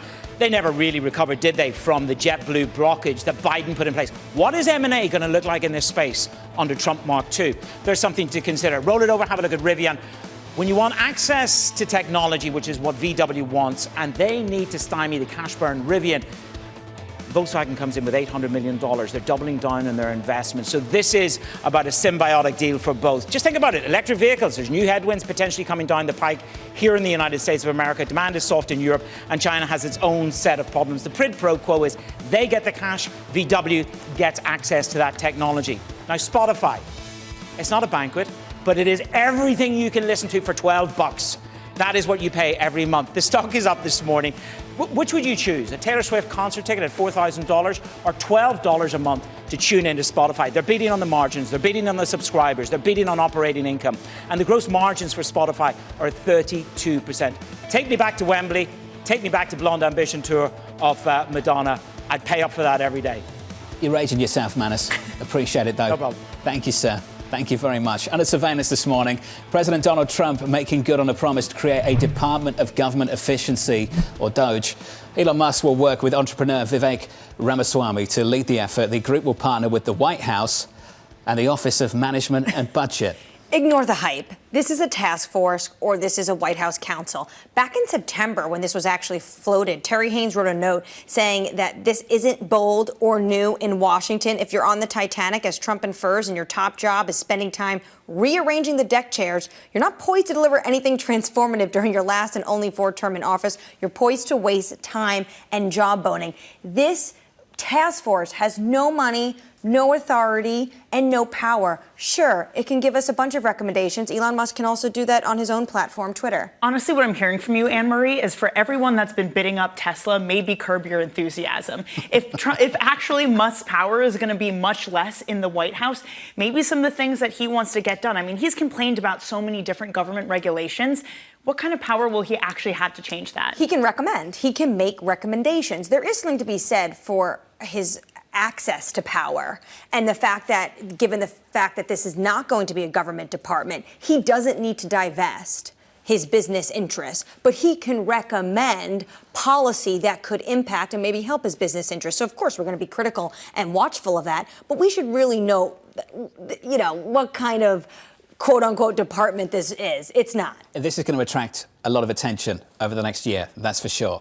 Elsewhere, according to the Washington Post, President-elect Donald Trump is looking to stop a US ban on TikTok, the social media app facing a January deadline to find a new owner outside of China or lose its US audience. The law putting the ban in motion passed Congress in April with bipartisan support, and this was widely expected. The pushback is going to begin fast. The pushback is going to begin fast, maybe even with his own national security advisor designate that he has tapped, Congressman Waltz, who has called this in the past a Chinese spyware app. But I'm not surprised by this news. Former president, future president, Donald Trump has flip-flopped a number of times when it comes to TikTok. He was very clear with our colleagues in the summer in Business Week, and here's what he had to say. I'm for TikTok. You need competition. If you don't have TikTok, you have Facebook and Instagram, and that's Zuckerberg. So he already was changing his tune on TikTok. What's notable is the deadline is coming up, January 19th, so something has to be done. Was this driven out of an anti-Meta, anti-Zuckerberg push, or is it driven out of something else? Does it come from somewhere else? Well, he says it seems like it comes from this idea of competition. There's also a lot of people that talk about the fact that one of the future president's main supporters, main donors, is an individual called Jeff Yass, who has a serious stake in this company. Who would be very upset if said company was forced to basically fold in the United States. Let's get you to the latest from Apple. Bloomberg reporting Apple is looking to launch a new product category. The company working on a wall-mounted display to control appliances, video conferencing and AI. An announcement could come as early as March. The company looking to catch up to devices made by Amazon and Alphabet. It sounds a whole lot like a TV. Except, what we're expecting. Okay, this is my big problem. It's 6 inches big. That's literally like a mini TV. No, that's like an iPhone, an old iPhone taped to the wall. That's not big enough. If you're across the kitchen trying to read something, they need to make the thing bigger. It should look like a TV. You need to buy the glasses that they want you to have so then you can see the tiny 6-inch TV that's hanging on the wall. Every time I hear about the future, I don't like the future.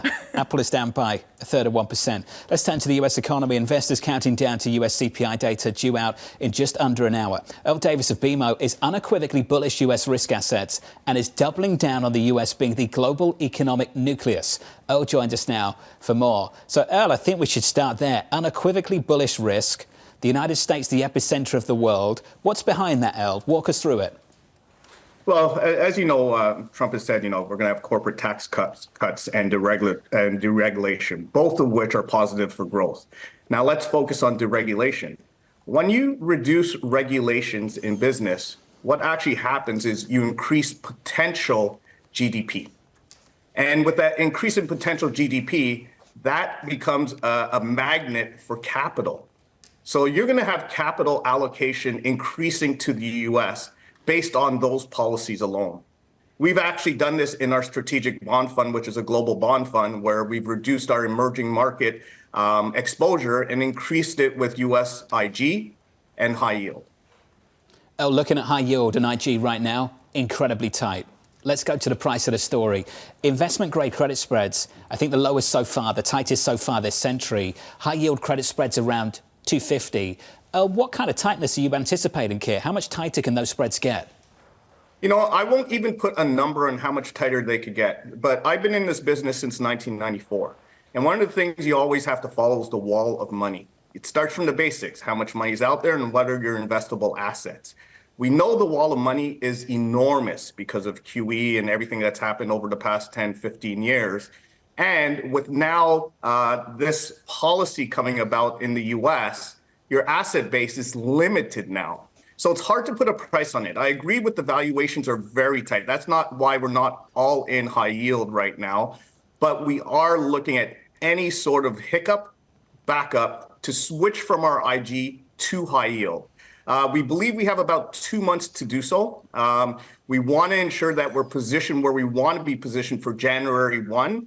I call it the year of hope because you're hoping for the best in all these policies and for what will happen before the actual details of them come about. But that's how we're approaching the market right now. Earl, just to marry those two thoughts you have together, we've seen credit spreads get really tight despite the fact that there has been really robust supply. There's been a lot of issuance, but that issuance largely has taken the form of refinancing. Are you expecting to see another wave of issuance, but this time being driven by deals? Yes. Well, deals for sure because of the nucleus. But also you have to think about this market environment. One of the things with this market environment, higher potential GDP means higher real rates, which means higher nominal rates. You add in the potential inflationary impact of tariffs, that also adds to higher nominal rates. So if corporations have rollovers coming, they will look to extend duration if they believe this higher interest rate environment is here to stay, at least for the next administration.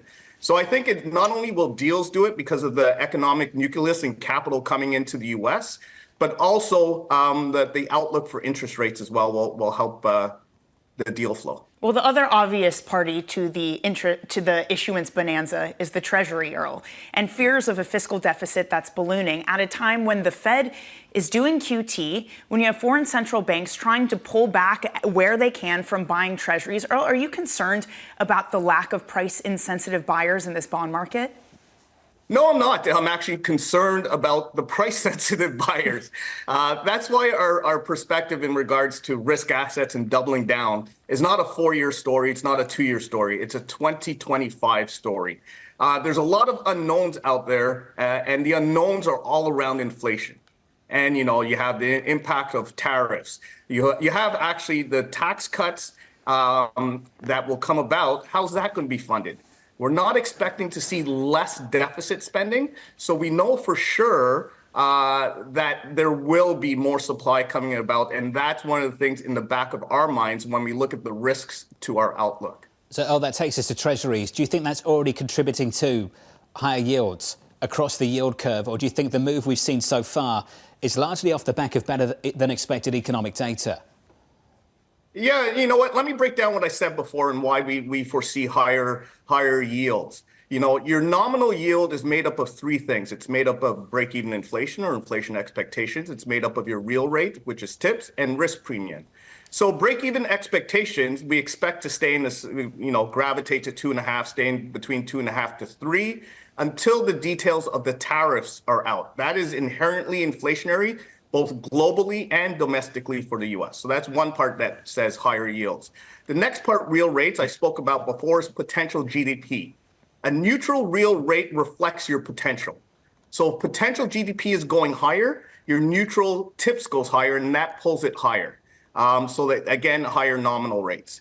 And then you add in the unknowns of exactly what's going to happen, both from a Treasury issuance perspective as well as from a policy perspective, says you need risk premium. All those three things come together, push you or bias you towards higher yields. Earl, I want to give you the chance to ask a question to a Fed official as well. We'll catch up with Neel Kashkari, the Minneapolis Fed president, about 8:35, 8:40 Eastern time, following the CPI data. What would you like to understand from them? What didn't you get out of the news conference with Chairman Powell that you'd like to hear just a little bit more about? It's a good point, and they won't be able to answer the question. Obviously, we see some conflict between Powell and President Trump coming down the line, if there is some tension's a better word. The impact on that in an inflationary environment is very significant in regards to adding to risk premium. So my question actually would be, how do they gauge risk premium, and how do they gauge their impact on risk premium with the potential conflict in regards to who is the Fed chair? And that's a thing that we're looking at, our team in the background, and that's a thing that we think could lead to higher yields as well, too. That's really smart. Earl, appreciate your time, sir. Looking forward to the conversation with Neel Kashkari, the Minneapolis Fed president, a little bit later. That was Earl Davis of BMO. That's a question that's going to be on repeat, like in every single news conference through next year. Absolutely, because we do know from the first iteration of the Trump administration, he was jawboning Jay Powell on Twitter. Scott Bessent has talked about maybe putting a shadow Fed chair in with Powell. Trump has said he will not get rid of Powell if Powell's doing the right thing. Well, for Trump, that's what? Cutting interest rates. This is a real estate developer. That's how he views the world. But what happens if your tariffs drives inflation and the Fed has to potentially either cut the cutting cycle or hike? Then there's going to be a lot of jawboning and potentially some consternation. We've introduced some real two-way risk in the last week for 2025, that's for sure. Let's get you an update on stories elsewhere with your Bloomberg Brief. Here's Yahara Hackers. Hey, Yahara. Hi, John. Let's start with President-elect Donald Trump's latest cabinet picks. He has tapped John Ratcliffe to be the director of the CIA. Ratcliffe previously worked as the National Intelligence Director at the end of Trump's first term and served as a Republican congressman from Texas. Trump also nominated Pete Hegseth as Defense Secretary. Hegseth is a Fox News host and an Army National Guard officer. Both nominations need to be confirmed by the Senate. Meanwhile, the New York Times is reporting special counsel Jack Smith plans to resign before President-elect Donald Trump takes office. Smith is responsible for the two federal cases against Trump. One is an alleged attempt to overturn the 2020 election, and the other involves allegedly hoarding classified documents. Smith reportedly plans to complete the investigations before the inauguration. And Massachusetts Senator Elizabeth Warren is set to become the top Democrat on the Banking Committee. Warren, who just won re-election, will succeed Senator Sherrod Brown of Ohio as the panel's top Democrat after he was defeated last week by Republican Bernie Moreno. The role will position Warren prominently in an area she has been long outspoken about as a frequent critic of Fed Chair Jerome Powell, cryptocurrencies, and, of course, Wall Street's biggest banks. That's your Bloomberg Brief. John? That's a senator who might hate the next 4 years. Up next on this program, Disney rounding out Q4. The combination of Disney Plus, Hulu, and then we're going to have an ESPN tile and ultimately ESPN flagship on our streaming service. That's a huge amount of value for consumers. We'll get you a preview up next on the program. This is Bloomberg.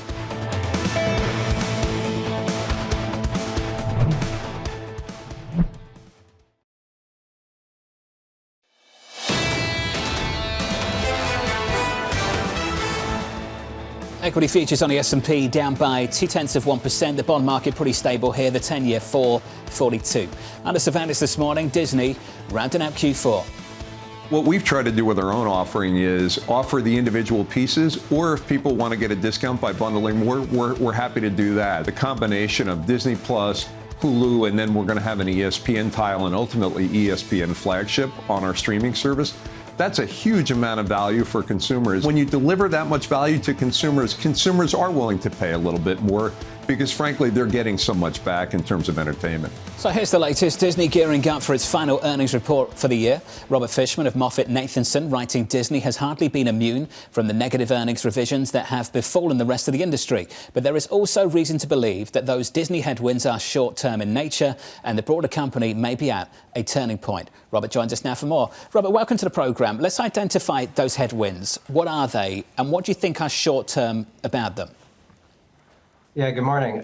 So really where Disney's at right now is needing to prove to investors that the DTC story is something that they can believe in and should believe in to get them excited about what that long-term opportunity is and to get the valuations more in line with how the company is actually performing. And I think often overlooked data point is that the Walt Disney Company as a whole, when you include their linear and streaming services together, is actually the biggest platform out there, according to Nielsen, ahead of YouTube, ahead of Netflix. So it's something that I think the company is going to continue to be focused on, and investors are clearly focused on in terms of valuing the company on the DTC side. But back to your question, in terms of the short-term headwinds, really what's going on right now is that investors need to feel confident that the parks have been de-risked. And what I mean by that is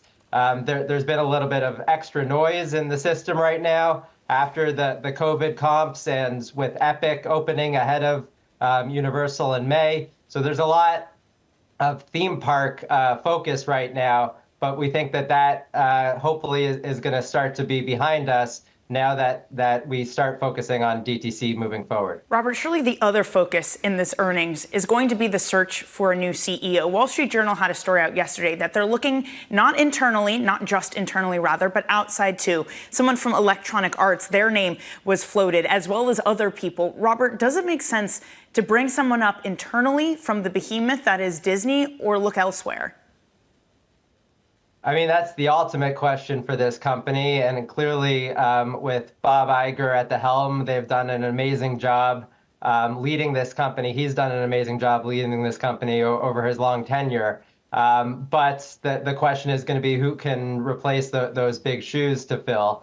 And I think the company is clearly taking this process very seriously. I think they're going to look to, as you noted, explore all candidates outside and inside. Historically, the company has gone more internal candidates, but this is obviously a critical junction and inflection point for the company as a whole. So you need the right people to be able to lead that moving forward. And we know James Gorman, now the chair of Disney, is largely leading that push. Robert, what does a Disney with the chair Gorman look like? What sort of changes do you expect to happen with him now having a large influence over Disney? Yeah, I mean, I think just as you alluded to, given his history, he is very much focused on the succession process. He's been very vocal about that. And I think, as you just mentioned, really just exploring all the best candidates out there, whether that means internally or externally. I think it's going to be a very thorough process. We've been through this story before, though, with Bob Iger passing on the baton and then taking it back. What has Disney learned from that experience?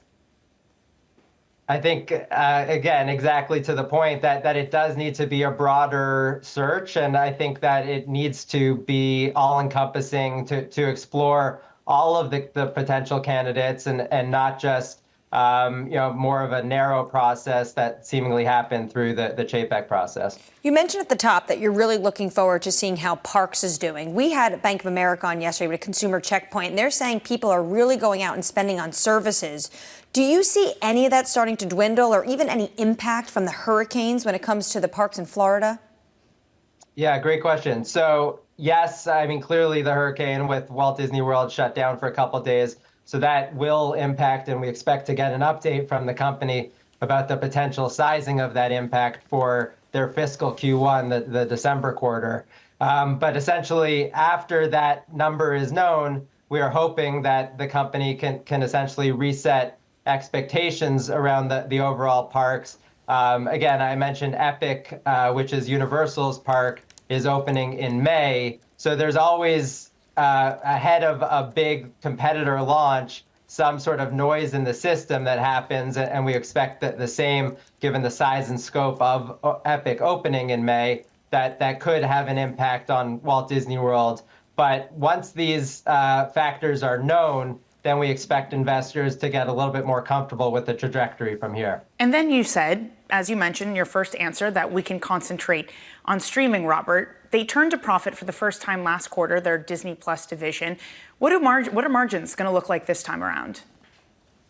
Well, again, that's kind of one of the ultimate questions here for Disney. And investors need to have the confidence that this could look like similar margins to Netflix in the longer term.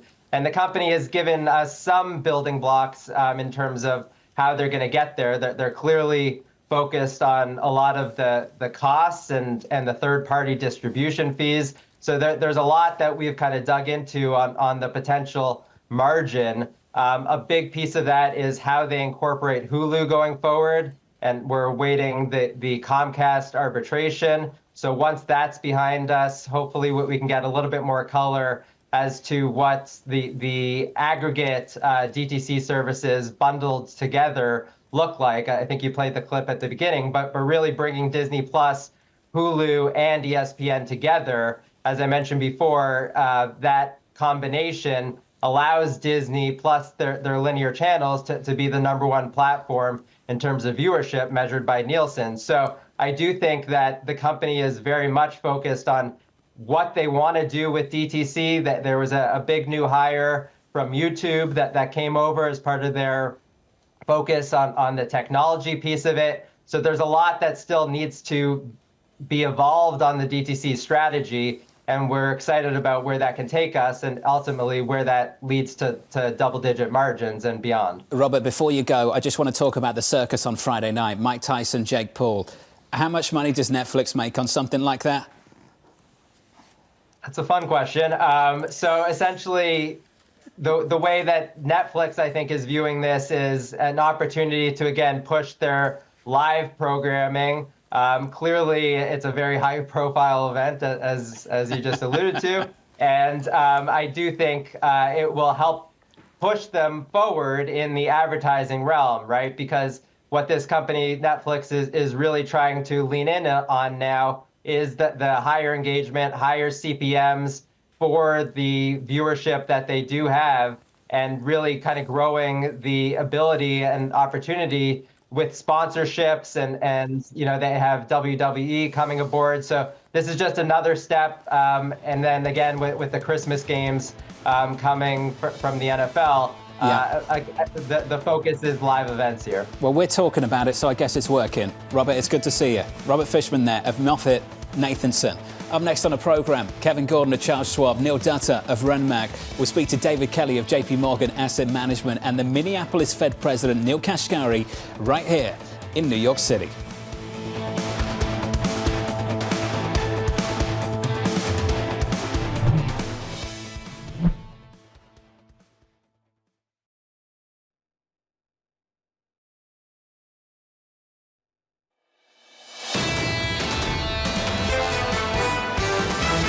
We are looking at CPI. We do think, obviously, that's important. We expect some, actually, stickiness. People should expect more inflation rather than less. By the Fed's own admission, there are upside risks to inflation right now. Inflation has not returned to target, even as it has come down. Things have probably been bumpier on inflation than they were expecting. The data are consistent with an economy that's still robust, an inflation rate that is proving somewhat more sticky than you would like. This is Bloomberg Surveillance with Jonathan Ferro, Lisa Abramowitz, and Anne-Marie Hordern.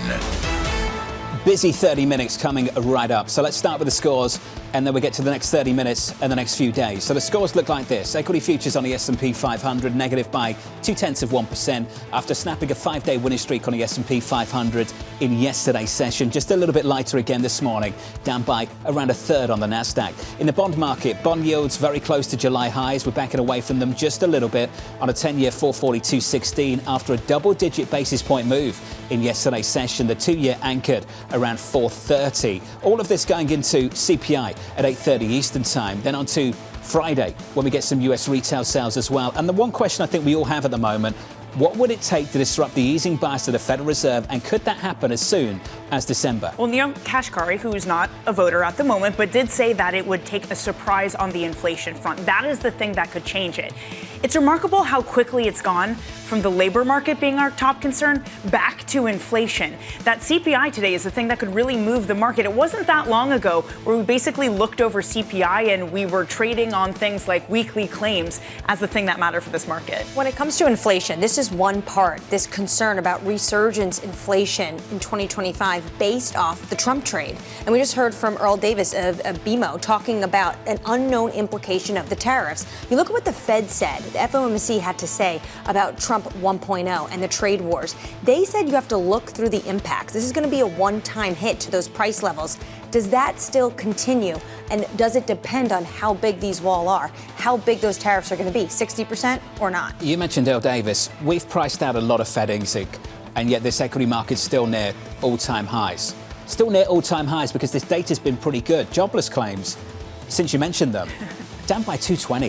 220 is really low. Okay, but we had really big revisions in the last non-farm payrolls. And it was a month because of the oddities of the weather, because of hurricanes, because of strikes that people basically just wrote it off. And they overlooked that. I just wonder, John, how quickly can this market flip again? If we start to get some bad labor market, are we going to go, okay, we went too far on growth, everything's wonderful, and now we're worried about recession again? This narrative has already flipped 4, 5, 6, 7, 8 times in the last few months. Coming up this hour, we'll catch up with Kevin Gordon of Charles Schwab as the S&P 500 snaps a post-election winning streak. We'll speak to David Kelly of JP Morgan reacting to inflation data at the bottom of the hour. And we'll catch up with Minneapolis Fed President Neel Kashkari on whether that data might derail a December rate cut.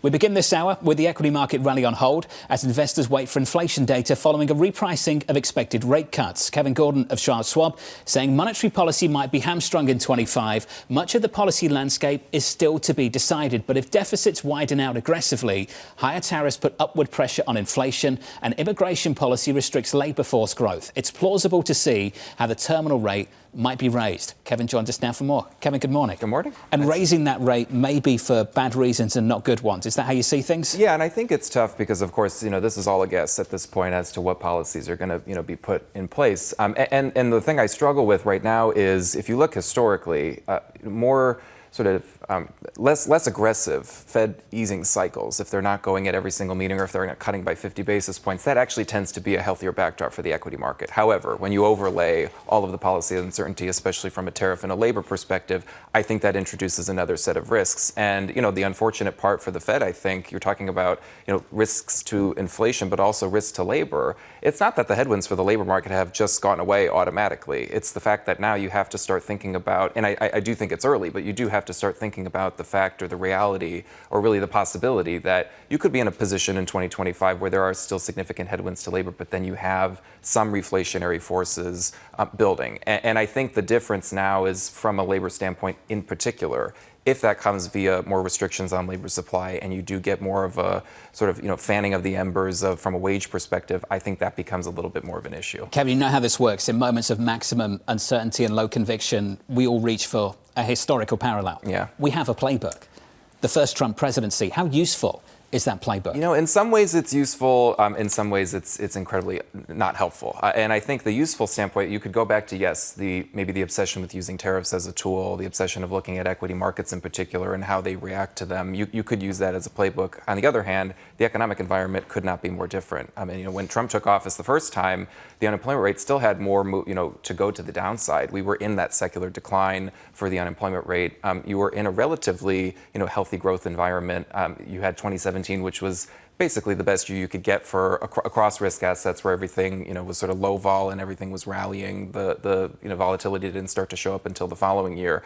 There's just such a different setup this time. So I think that it is a knee-jerk reaction to go back to that one era and say this is exactly how things can play out, but we're just facing a different set of circumstances. I would probably put more emphasis or most emphasis on labor in particular, because when you look at the gap that has been filled from a labor force perspective over the past 4 years, years, it has been from the foreign-born labor force. It hasn't been from the native-born labor force. So if you are putting some sort of restriction on that, or if you're taking a chunk of that out, not all at once, but phasing that in over time, that does put some pressure on the labor market from a growth perspective in terms of overall consumer spending and the power associated with it, but also from a wage and an inflation perspective, too. But to your point, we kind of have no idea what that's going to actually look at, like what form, what pace, what amount for all of the policies.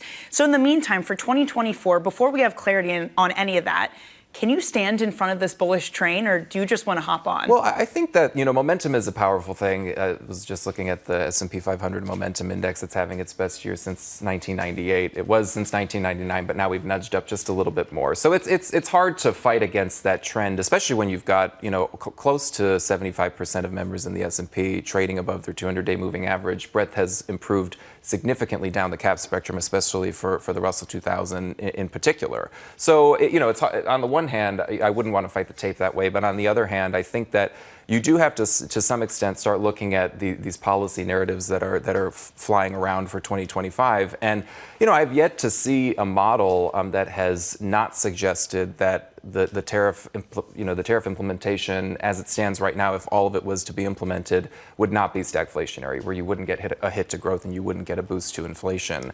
And that, to me, would be probably what comes first before you talk about the sequencing earlier, I know in the show, of, potential fiscal stimulus, but also potential tariff policy. From a unilateral perspective and not having to think about Congress, it would seem that everything unilateral from a tariff perspective probably comes first, and you get maybe some sort of fiscal aid later down the road. But that's also harder because you were discussing, the slimmer margin in the House that may be. Which is why it's shocking the market is pricing in these tax cuts, which do we actually get them if you have a 1-seat, 2-seat majority? Even this discussion about pricing things in, I find it hard to believe that over the past week the market is pricing in the next 4 years. I think, to me, just because the overwhelming consensus heading into the election was that it was going to be this drawn-out process where we weren't going to know who the winner was for several weeks, the fact that you got such a decisive result, I think the market really treated as a clearing event and took that huge, uncertainty chip off the table. So I don't think that we should be looking at, the moves over the past week and thinking that somehow suggests that this is what's going to be, the dominant market force, or these are going to be the dominant parts of leadership within the market. And, just as a sort of historical anecdote,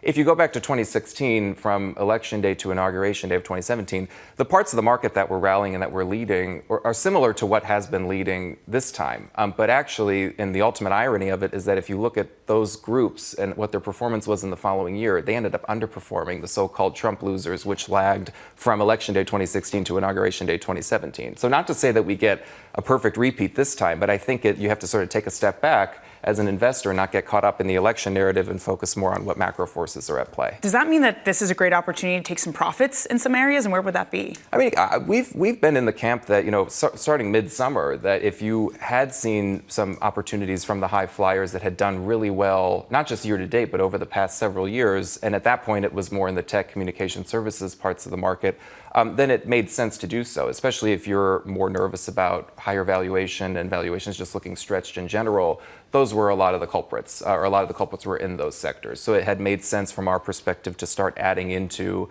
maybe, deeper cyclical areas that hadn't done as well. And, for sort of all of the stress associated with the aggressive move in the market over the past week and how cyclicals have really started to rally, a lot of those areas were doing well before. So it's not as if there was this massive leadership shift where you now all of a sudden have to be concerned about what might do well in the next several months because the election somehow changed it. That isn't the case. So I view that as a relatively constructive backdrop. What do I do with the banks? Everyone's bulled up. Goldman's up by 54% year to date. Morgan Stanley's up by more than 40%. I mean, pick a bank right now. They've absolutely ripped as well over the last week. What do I do with those names now? I mean, the momentum is strong for a sector like financials. The breadth is strong for a sector like financials. For banks in particular, that's another area where I would be careful about drawing some sort of election-related conclusion, because, and again, I don't want to just look at the first Trump administration and say it's going to be a similar, or the repeat of what had happened, because the dynamic and the environment is different. But banks were the 6th worst performing sector during his administration. So it's not as if you can just say, oh, it's a pro-growth administration, or it's an anti-growth, or pro-regulatory, anti-regulatory, and tie that to what sector or what industry is going to outperform. So I would pay attention more to the underlying environment. And right now, things look relatively strong. I think a year from now, If we do start to see more material hits from tariff policy or immigration policy, then I think it's a little bit. But when it comes to the banks, Trump is winning when there's a time where you see the regulators at play under a Biden administration. If Kamala Harris did win, do you think we actually would see these move in these banks? Is the ultimate counterfactual. I think that regardless of who the winner was, I do think that if it was still as decisive, even if it went the other way, you would probably still have a similar reaction. Maybe not as strong in the bond market, but that still to me is a really interesting move. The initial knee-jerk move with the rise in yields and the rise in equities. You typically don't see that kind of move in equities if yields were shooting up that much. And we can debate this because no one's wrong. Just by definition, we've got to look back and try and figure it out.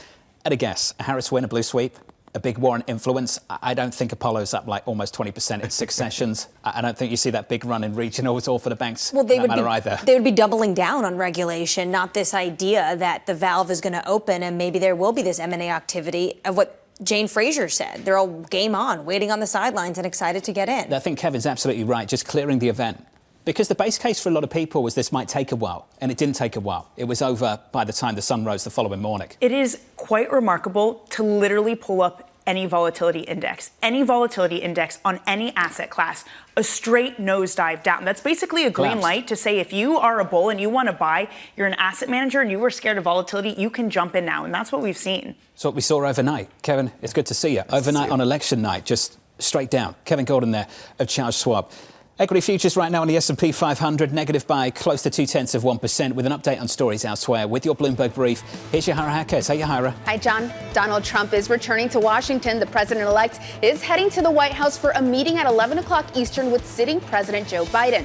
They're scheduled to meet in the Oval Office, a ritual of the peaceful transition of power in the U.S., but one Trump didn't offer to Biden in 2020. Republican House Speaker Mike Johnson said it is likely Trump will go to Capitol Hill and meet with House Republicans ahead of his meeting with Biden. Meanwhile, U.S. dock workers and their employees are set to return to the negotiating table. Developments followed the 3-day port strike last month. While an agreement was reached, including a 62% pay bump, additional issues were left unresolved, including one of the main sticking points, which has been around automation at the ports.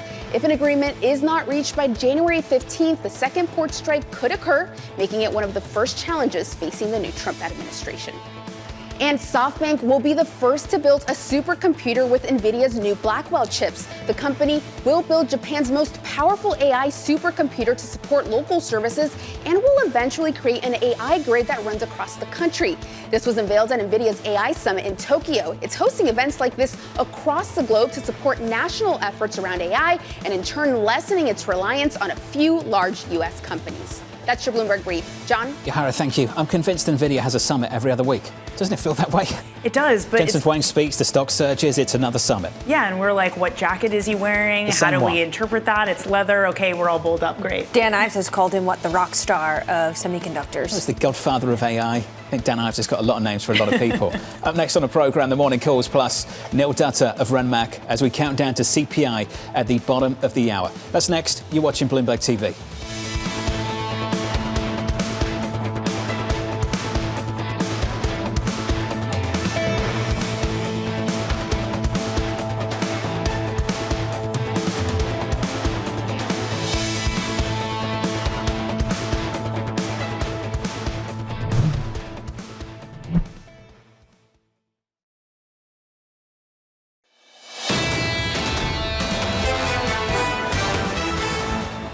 Inflation data, 8:30 Eastern Time. Equities going into that just a little bit softer. We're down 0.2%. Some welcome stability in the bond market. The 10-year, 442.75. Let's get you some morning calls. First up, Evercore downgrading Caterpillar to underperform, saying Donald Trump's policies will have wildcard implications. That stock is down by 1.5%. Your second call from Redburn Atlantic, downgrading Starbucks to sell, pointing to uncertainty over future sales growth. That stock down by another 1.3%. And finally, TD Cowen lowering its price target on Spirit Airlines to $1 with debt restructuring talks underway. That stock collapsing. October CPI due just moments from now. Bloomberg Economics expecting the print to move, quote, sideways at best and hot at worst, anticipating the Price of core goods likely rose thanks to higher demand for cars and auto parts after two major hurricanes, Helene and Milton. Joining us now to discuss is Neel Dutta of Renmark. Neel, welcome to the programme, sir. Let's just start with the inflation data in just a moment because we've got tons to talk about. What are you and the team expecting? Well, I mean, I think the consensus is around 0.3. John, one of the things I've always sort of stressed is, these numbers, they ebb and they flow, but you have to have sort of a fundamental sort of framework for how to think about inflation. And what you don't want to do is put so much emphasis on one data point without being able to kind of explain the fundamental drivers for why inflation is turning up. And I think what's clear is that the labor markets are not really sending an inflationary impulse at the moment. And so that, to me, leaves me sort of more confident, I think, on the trajectory of inflation, even if you do get a hiccup here and there. I mean, we know from the employment cost index that wage and compensation growth continues to slow. We know that quits are down, which means that, you should expect wage growth to continue to moderate. So when you think about inflation, it's really that triangle model, right? It's expectations, it's supply chain issues, and it's the labor market. We know that, inflation expectations are broadly anchored, and we know that labor markets aren't really sending much of an inflationary impulse. So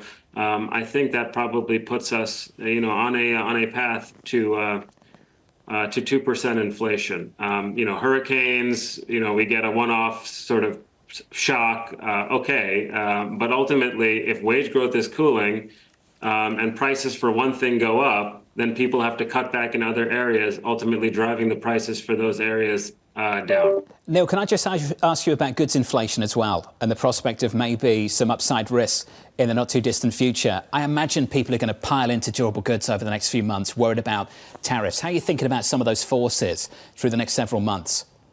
Well, I think it's a wash in terms of GDP. I mean, if you have people boosting their imports to front-run tariffs, that's largely going to show up in inventory. So the imports will be sort of a drag on GDP growth, and the inventory investment and boost will be a boost. So I don't really think much of it one way or the other. I think it just pays to focus on domestic demand.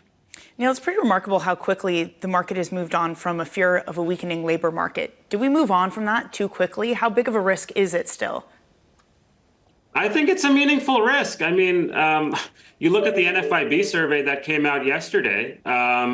More small firms are complaining about poor sales as their biggest problem. And so historically, that's coincided with increases in the unemployment rate. If you look at the broad scope of the labor market statistics, the unemployment rate being at 4.1%, that's more the outlier than anything else. I mean, things like the quits rate, the hires rate, the rate of job creation. I mean, these are sort of more consistent with the unemployment rate somewhat higher than 4.1%. So I don't think we're out of the woods yet. I do think there's also some weaker GDP growth coming in the pipeline.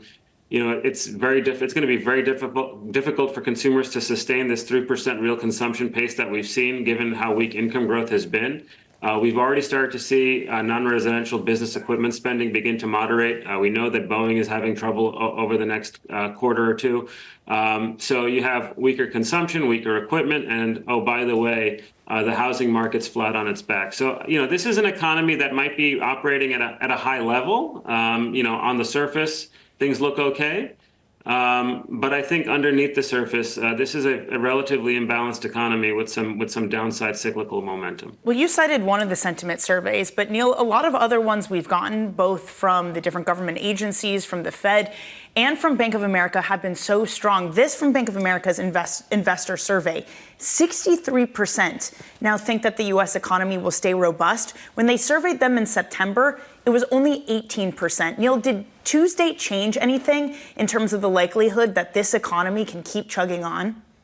Well, look, I mean, I think that there is something to this idea of like the Trump confidence fairy sprinkling dust over the financial markets. But I also think it's prudent to kind of step back and think about what we're dealing with. The majorities in Congress that the Republicans will have, particularly in the House, are very thin. There is no Paul Ryan waiting in the wings with a plan ready to go for the Trump team to implement, okay?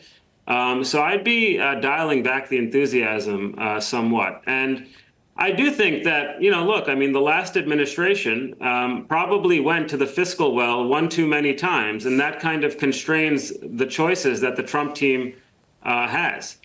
So those expecting this kind of big bang sort of like tax cuts and fiscal spend, I think that, I think that that's going to be challenged somewhat. So in my opinion, I mean, I think it's only a matter of time really before the bond market kind of goes back to thinking about the underlying data. And, my sense is that fixed income is undervalued here. And then, Neel, there's the items that we're calling bad for the market, where people don't really like this idea of tariffs, and that's an unknown at the moment. What would you think of someone like Robert Lighthizer, Ambassador Lighthizer, moving over to the Treasury Department? I mean, look, I mean, the people voted for a hawkish trade policy, and so that's what they're going to get. But would that be markets negative? Yeah, of course it would be. I mean, we saw this play out in the last administration, right? I mean, the first year he was the market's best friend because the entire momentum legislatively was basically for the Tax Cut and Jobs Act. Once that passed in early 2018, there was a pivot to taking on a more hawkish approach to China with tariff and trade policy by tweet. And we know that every time that there was something announced or some kind of hawkish trade thing coming out of the administration, the markets generally sold off on that news. So to me, I think it's important for people to think about the sequencing. If the first year is more about deregulation and tax cuts and, what can they get done legislatively, that might be sort of more positive for markets. But if that's only used to then pivot to trade, then that'll be negative for markets. But all else equal, sure, tariffs are not a good thing for the companies that trade on the S&P 500, many of which are global in nature. And we know that if there are tariffs, that might invite retaliatory action from other countries where they're doing business. Neel, always great to catch up with you, sir. Neel Dutta there of Renmac on the latest for policy over the next 12 months. Sequencing is something we talked about a few times already this morning. Super, super important. The guiding light for that is basically cabinet positions. Who gets what? And if you get a Scott Bessent in Treasury, I think it gives the signal to the market that things are going to have the kind of emphasis that Neel described at the end there, deregulation, a push for tax cuts, etc. Absolutely. And potentially that will be the push and pull between a Bessent and a Lighthizer, who the Wall Street Journal is reporting that maybe will be this tariff czar. You'll have someone on the other end also looking out for Wall Street, S&P 500, Dow Jones. What is this exactly going to mean for U.S. companies? Good cop, bad cop. It's like Larry Kudlow back in the day. It's on the shoulders, the devil and the angel. The director of the National Economic Council all those years ago. Up next on the programme, breaking CPI data. David Kelly of JP Morgan joining us around the table. And then the thoughts of Minneapolis Fed President Neel Kashkari here to react from New York. Your data up next.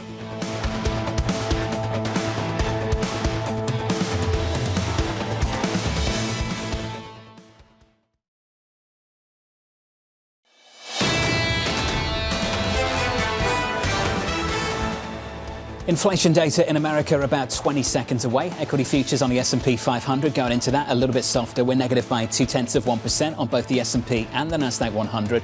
In the bond market, resetting higher in the last 24 hours on a 2-year and a 10-year. Yields higher across the curve in yesterday's session. Just about unchanged today. The 10-year 442, the 2-year at 434.67. With your CPI data this morning, here's Mike McKee. Good morning, Mike. Good morning. Well, right now, it looks like we're pretty much bang on the consensus. 0.2% rise on the CPI headline number, 0.3 for core. We'll have to see what the unrounded numbers are. That may make a difference to the markets. On a year-over-year basis, 2.6% for CPI headline. That is as forecast, and 3.3% for CPI core on a year-over-year basis as forecast. So essentially, we can say that economists did a pretty good job of forecasting it this time. Whether or not it makes a difference to the Fed is a whole other question. It makes a difference to the market because in line at the moment seems to be a beat, kind of better than expected. It wasn't bad. Equity futures on the S&P 500 higher by 0.1% after going into the print, down by about 0.2%. The Russell, the small caps, up by more than 1 full percentage point off the back of this. Danny, bond yields just a little bit lower We're down 5 basis points on 2s, a break of 430. On a 10-year, we're down about 6, a break of 440. It's not enough to undo the some 12 basis points that we pushed higher yesterday, but it's unsurprising to see some relief in this bond market where essentially we've been moving in a straight line up. This is a market that wants a reason to rally. I don't know how long this lasts, John, because back in the minds of all the bond market traders right now has to be, even though CPI looks good now, what does it look like in 2025 with a different set of fiscal policies? Mike McKee, is there good reason for that relief this morning? When you look through the breakdown of this data, is there good reason to have that sigh of relief? I haven't looked far enough into it to see where the weighting it comes in, but shelter prices were up 0.4. They were up 0.2 in the prior month. So there's a significant increase there, and the Fed is kind of looking through shelter prices at this point and OER, et cetera, because it has slowed down so much slower than anything else and than they expected. But we're also seeing the expected drop of 0.9% in gasoline prices. Utility gas down up 0.3, though. Right now, new cars were flat, but used cars up 2.7%. There's a seasonal aspect to that, and there's a hurricane aspect to that, because everybody's cars got wiped out during the hurricane. People first go buy used cars. I need something to drive. And then we may see prices go up for new cars coming forward. But it looks like across the board, there are general increases in everything. We're not seeing very many declines. And so it does show that at least inflation is kind of leveled out, if not going up. Does that mean that a cut in December, that's straightforward now that we have this inline result with us? No, not at all. And the reason being, we have another CPI report coming out and a PCE report, and we also have that labor report at the first of the month. So a lot of data between now and then. Jay Powell made that case that no one number is going to be determinative because there's a lot of data between now and the next Fed meeting. Mike, you're going to stick with us. Joining us now is the JP Morgan Chief Strategist from JP Morgan Asset Management, David Kelly. David, good morning to you. Your thoughts on this? Are we on course for a rate cut in December? I think we probably are. I think the key thing here is the Federal Reserve is not going to assume or speculate or predict what policy on tariffs and fiscal policy is going to be. I think they've got an idea where we're headed here, but they're just not going to put it into their thinking. And I don't think they want to pick a fight at this stage. They're going to have a fight at some stage with the administration, but I don't think they want to pick it right now. So what I think they'll do is, the markets are pricing in a quarter point. So if markets are pricing in a quarter point, they'll do the quarter point. But I will say that markets at this stage have only priced in 2 more rate cuts next year. And so the markets are stopping short of the dot plot. The dot plot says the Fed keeps going another 4 rate cuts, second half of next year, early 2026.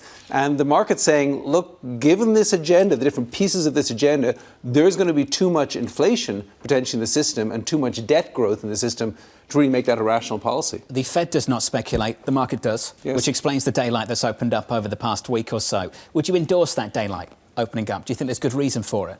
I think the way that both the stock market and the bond market have acted is logical. I think the assumption is that we're going to get a big fiscal stimulus. Now, it's going to have to go through the reconciliation process because they don't have 60 votes in the Senate. So I think this is going to be a slow-moving train, and everybody's going to be piling tax cuts on throughout next year. And so when it hits in 2026, it's a lot of fiscal stimulus and just huge, massive deficits rising over the next decade. I mean, it is a really kind of scary thing. But that's not there yet. But what's going to happen over the next year, the thing that's really important here is tariffs. Just how aggressive and how quickly do we follow this tariff agenda? Because the early smoke signal suggests that the new Trump administration is going to be very serious about putting in big tariffs fast. Well, the market has decided to look through it and say maybe we don't expect indiscriminate tariffs, that it'll be more selective. If you look at a market like that and you're concerned about it and you're concerned with some of the appointments, do you want to push back on some of this market pricing then? Yeah, I think I would be nervous just in terms of where people's portfolios are, because if people have not rebalanced, they are now way overweight U.S. equities, or way overweight mega cap U.S. equities. So the market has not only got richer, but it's also got more and more unbalanced over time. So I think this is a real time to think, look, we've moved from election uncertainty, that's over, to policy uncertainty. And there is a lot of policy uncertainty. And I agree with you that the first smoke signal suggests that the tariff approach is going to be very aggressive. But we'll have to see, because there are people in American business who have got huge interests in not being too aggressive here. You've got trade agreements you've got to deal with, and you're pushing up the price of stuff coming in. Everybody likes a tariff on their competitors, but there's also going to be a tariff on your suppliers. And I think that could there's going to be a lot of conflict over these tariffs. Well, in terms of the uncertainty, personnel's policy, and so far, Lighthizer has not been given the nod to go over to the Treasury Department, which many would view as antagonistic and aggressive in terms of tariffs. We had tariffs, though, in the first iteration of Trump. The Biden administration kept some of those tariffs on. Do you view them as a one-shot hit to inflation, that potentially you see an elevated price level, then you can look through it? Or do you think this could continue when it comes to reacceleration of inflation? It probably continues because, if you punch somebody in the nose, guess what? They're going to punch you back. And so if we put on tariffs and they put tariffs on us, and then we say, I can't believe they put tariffs on us. We're going to put a bigger tariff on them. Well, so it's an ongoing cycle. Well, that's why they call it a tariff war. You don't just get to unilaterally attack them, put tariffs on, expect nothing to happen to you. So there could, and by the way, it's not just on inflation; it's also on growth. Because we export $2 trillion worth of goods in this country. And all of that is going to be a target now for countries around the world saying, well, you're going to put tariff on us, we're going to put tariff on that. Isn't that a bigger problem for Europe and China than it is in the United States, relatively speaking? Well, yeah, because we're on a trade deficit. So, yes, it is. But, a tariff for a tariff will make the whole world poor. It is, there are very few things that are sort of a stagflation elixir that can actually push inflation up and slow the economy down at the same time. I mean, I say this as an economist, and I think almost all people who've been trained as economists over the years realize that both academically, in theory and in practice, tariffs tend to slow down global trade. They make domestic economy companies inefficient, and they push up inflation. And they also push up inflation on lower-income individuals, because lower-income households buy more goods. Upper-income households buy more services. This is going to be on goods.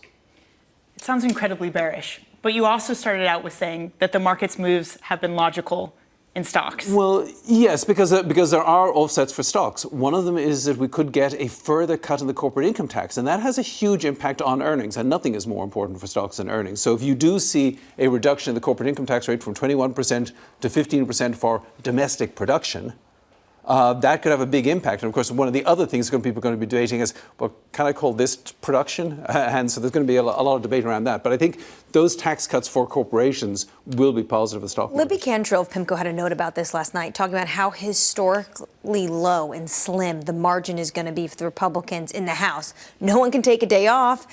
The President-elect Trump might need to be careful who else he tries to pull from Congress to join his administration. Do you have conviction they will actually get that 15% tax cut? Quite possibly, because I think you've got to look at. I mean, I think that I'm not a political observer, but it would seem to me the Democrats are pretty dispirited here. This is what the people have voted for.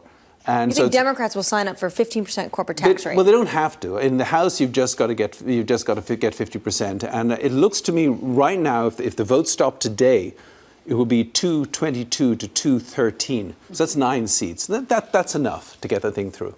David Kelly, a lot to look forward to over the next several years. Yes. It's good to see you, sir. Thank you. David Kelly there of JP Morgan Asset Management. If you are just joining us, welcome to the programme. Inflation data out just moments ago, in line with expectations. CPI month over month coming in at 0.2. Stripping out food and energy, that came in at 0.3. As expected, the median estimate in our survey was 0.3. The equity price action off the back of it on the S&P, up by 0.2%. On the Nasdaq 100, up by 0.1%. The outperformance on a Russell, the small caps, up by 0.8%. As you'd expect with this move in the bond market on a 2-year, 10-year and 30-year, yields lower across the board. The 2-year down by 8 basis points, the 10-year down by about 5 basis points. On the 30-year, we're down by about 3. If you check out foreign exchange, switch at the board and get to FX, we can look at where the euro is right now. We are trading just a little bit more positive off the back of that data, 106.43. I'm pleased to say that responding to this economic data now is the Minneapolis Fed President, Neel Kashkari. President Kashkari, good morning. Good to see you again. Good morning. Good to see you. Great to catch up. I saw some comments from you yesterday, and for our audience that might have missed them, I'll share them with our audience now. We can pick up on them. There'd have to be a surprise on the inflation front to change the outlook so dramatically. If we saw inflation surprises to the upside between now and then, that might give us pause for December. It'd be hard to imagine the labour market really heats up between now and December. That's just not that much time. Inflation data out just moments ago. Anything in that to disrupt this easing bias that seems to have gripped the Fed over the last few months? First of all, it's very fresh data, so I haven't had time to go through it in a lot of detail. But at least on the headline level, it seems to be confirming the path that we're on. We've made a lot of progress in the last year or so, bringing inflation down. I need to go through the components of that release, which I have not done yet. But generally speaking, goods inflation is back down to where we want it to be, where it was pre-pandemic. Services inflation, which is tied to wages, is gently trending down. And then finally, housing inflation, we know, is a lagging indicator. We know that it takes a couple of years for the new leases to turn over. And the new leases are showing that we're headed in the right direction. So right now, I think that inflation is headed in the right direction. I've got confidence about that. But we need to wait. We've got another month or 6 weeks of data to analyze before we make any decisions.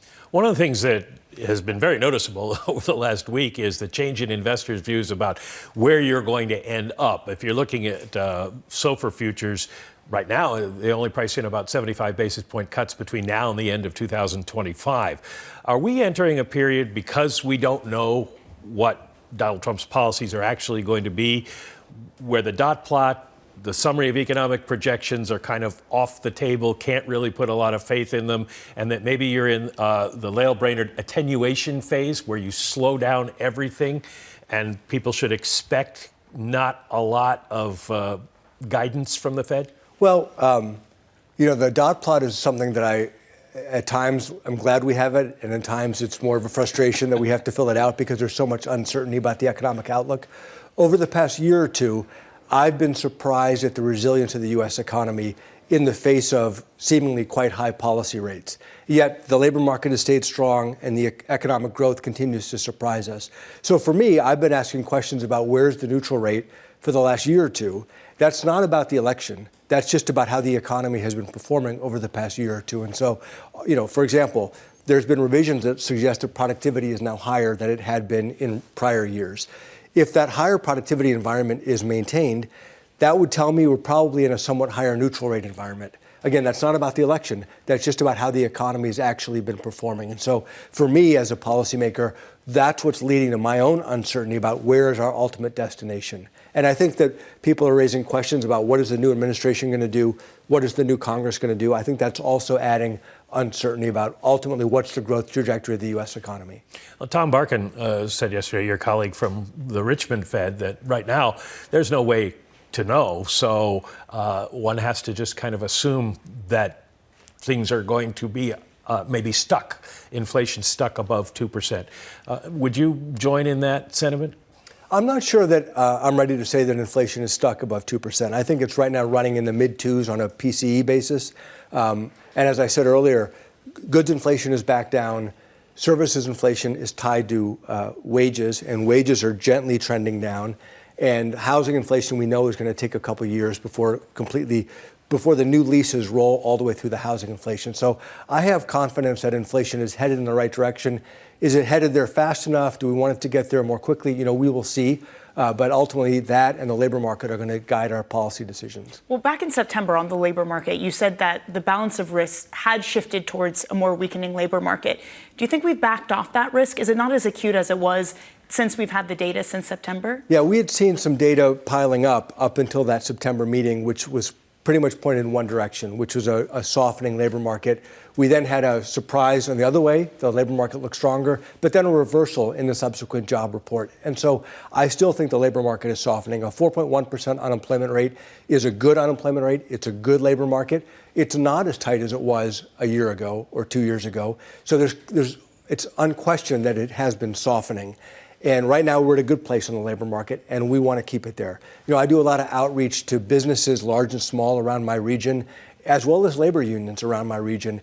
Generally, what I hear is cautious optimism. People feel good about the outlook, but there are some trends that it's slowly softening, and we just want to watch that carefully. Neel, the election. We've got to talk about the election. And I know it's a difficult moment for the Federal Reserve. I think it's a difficult moment for monetary policymakers worldwide, for that matter. The chairman dealt with it in the news conference and was pretty clear. We don't speculate, we can't make assumptions. But you're in the risk management business, and you've been in the risk management business for a long time. It predates your experience at the Federal Reserve. Do you think we've introduced two-way risk in 2025? And when you think about the balance of risk, does that call for a slower approach to any move in monetary policy, one way or the other?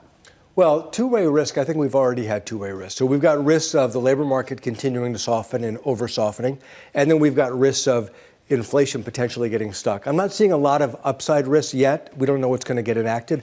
I'm not seeing a lot of upside risk that inflation is going to take off from here.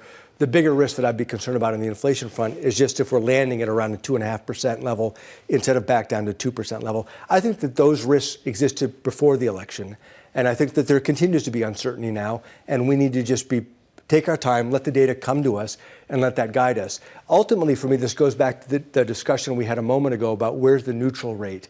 There's tremendous uncertainty in my mind about where the neutral rate is. And the longer the economy continues to exceed expectations, the more signal I take that we must not be as restrictive as I would have assumed. Fed staff analyzed, though, during the first iteration of Trump, the impact of the tariffs. And everyone coalesced around this idea that there was a one-off increase in inflation. You can look through it. It wasn't going to be this vicious cycle and ongoing inflation threat. Did you agree with that assessment at the time? And do you still think that that's what tariffs could do in terms of inflation? I agree with that assessment at the time. I still agree with that, but I think your prior guest touched on it, which is it really depends on what the other countries end up doing. If there ends up being a tit for tat and one country raises tariffs, they respond, and you go back and forth indefinitely, that could lead to a longer-term imprint on inflation and potentially inflation expectations. And of course, we don't know what our own tariffs are going to be, let alone what other countries are going to respond with. And so we just need to be patient and see. I had a note come in from one of the Wall Street analysts that had a line that I thought was really valid, and that is that if you're going to forecast inflation, you have to have a theory of inflation and what's causing inflation. We've got relatively strong labor markets right now, and we've got concern about inflation. Real interest rates just keep rising, and they're working in opposition to your rate cuts. What's your theory of inflation, and how come we're seeing this kind of real rate reaction? Well, I've done a lot of soul searching on why I missed the inflation run-up in the first place. I was surprised on the run-up. I was also surprised on the disinflation that followed it. And the one thing that's been constant is it was not the labor market on the run-up or the disinflation. It was mostly supply factors. And so, supply chains got gummed up. They took a lot longer to resolve. The inflation took off. You had the war in Ukraine also pushing inflation up. And then many of those factors unwound or didn't get worse, bringing inflation back down. So monetary policy's role, in my judgment, in this episode has been to keep long-run inflation expectations anchored. And it has provided some gentle cooling to the labor market. I don't think the supply factors are what have caused the labor market to gently cool. I do think monetary policy has been doing that. And so you put all that together, it says that when I thought we were applying 2 feet on the brakes of the economy with monetary policy, we might only have been applying 1 foot on the brake. And so this goes back to where ultimately are we going to settle? We're going to have to let the economy guide us. We are now paying as much attention to CPI again as we are to the labor market. But the labor market comes up in early December. We had a really, really strong September and a really, really weak October. Where is the labor market as far as you're concerned? I think the labor market is in a good place right now. Again, the anecdotes that I get, I look at the data, the official statistics, which always have uncertainty. There's even more uncertainty about the labor market statistics, not just because of the hurricanes and the Boeing strike, but because of the large immigration flows, which we're not exactly sure how big they are, and they're time varying. So what is this month's break-even level of job growth? Your guess is as good as mine. So I look at the official statistics, and then I marry it to what we're all hearing, my colleagues and I, from all of our contacts around the country. The labor market right now is strong. It's a healthy labor market. Jobs are available. Businesses are feeling good. We want to keep it that way. And so as we get the data in, I'm going to continue to do my own outreach, and all of the other presidents are going to do their outreach to the businesses, large and small, and labor groups to get a sense of, is the labor market cooling slowly? Is it heating up? Or is it cooling quickly? And those will be important judgments into our policy deliberations. Your former colleague, Bill Dudley, wrote a Bloomberg opinion piece earlier this week, basically saying that there's this possibility that Trump enacts policy quickly and forcefully in a way that doesn't give the Fed enough time to respond and without the proper tools to respond. Is that a concern you also share? I think fiscal policy is always an input into our deliberations and into our analysis and assessment of the economy. I don't think that's new now. And it's not just U.S. fiscal policy. It's what happens with other countries, what happens with our trading partners. And so that type of uncertainty, we're used to dealing with it. Obviously, we would like to have less uncertainty. That'd be great. But it's the world that we live in. And we will take all the information we can as we get it and incorporate it into our thinking. Speaking of uncertainty, there's been a lot of concern about what Trump 2.0 would mean in terms of jawboning the Fed and how he felt about Jay Powell. The FOMC had this plan during the first iteration of Trump that maybe they even move Powell to chair of the FOMC if he was going to take over the chairmanship of the actual Fed. Would you basically all act as a group to potentially thwart anything that was coming at you that would negate the Fed independence? We are all committed to our dual mandate goals. Everybody around the table, all of my colleagues, stable prices and maximum employment. So number one, we're all committed to those goals. Number two, I don't think those goals are controversial. I think everybody across the political spectrum wants us to get inflation all the way back down to 2% and wants to keep a strong labor market. So I think that also provides us a lot of support. And then there's built-in continuity into the structure of the Fed that Congress designed. Governors serve up to 14-year terms. The presidents are independent, the presidents of the 12 reserve banks. These structures help us provide continuity. I'm confident that between the people who are there, our commitment to our dual mandate goals, and the structures that are in place, I'm confident that we will do the right thing and focus on the economy. The housing market, how do you explain what's going on? The fact that prices aren't coming down, and if you keep rates higher than anticipated, we've already seen mortgage rates go up since you started cutting. Is the housing market dead? Well, the housing market, as I've studied it, and this is an issue all around the country, the lack of affordability, not just for low-income workers, but for middle-class families and more. It's really one that we've underbuilt housing for the last decade. Following the great financial crisis, we just structurally underbuilt housing, so there's, in a sense, a shortage. And as I think about back to the notion of a neutral interest rate, think about a neutral mortgage rate. If we have structurally underbuilt housing and there's a lot of demand for housing, what interest rate is going to clear that market? All else being equal, you would think a higher interest rate would clear that market. And so I think the housing market has its own unique dynamics that are going on that are driving this more than just a macroeconomic landscape and more than just monetary policy. So the Fed raises its hands and says it's not something we can fix? Yeah, we can fix it. I mean, if we said we're going to cut interest rates to try to support housing affordability, setting aside the rest of our goals, what would that probably do? That would probably push up the price of housing. And so would that actually improve affordability? And so I don't think monetary policy is well suited to address the structural issues that are going on in the housing market. We've touched on absolutely everything. Can we finish on financial markets? Sure. You know them well. Are you worried about cutting into an asset bubble? You know, when I always go back to when then Chairman Greenspan in 1995 declared irrational exuberance. Sure. 1995 he declared it, and the stock market went up for the next 4 years. I look at that episode and think if the Fed had tried to use monetary policy to address that bubble, it would have done more harm to the economy than the fairly mild recession that followed when the tech bubble burst. And so I just think monetary policy is the wrong tool to try to address asset bubbles. Do you think there's something that needs to be addressed?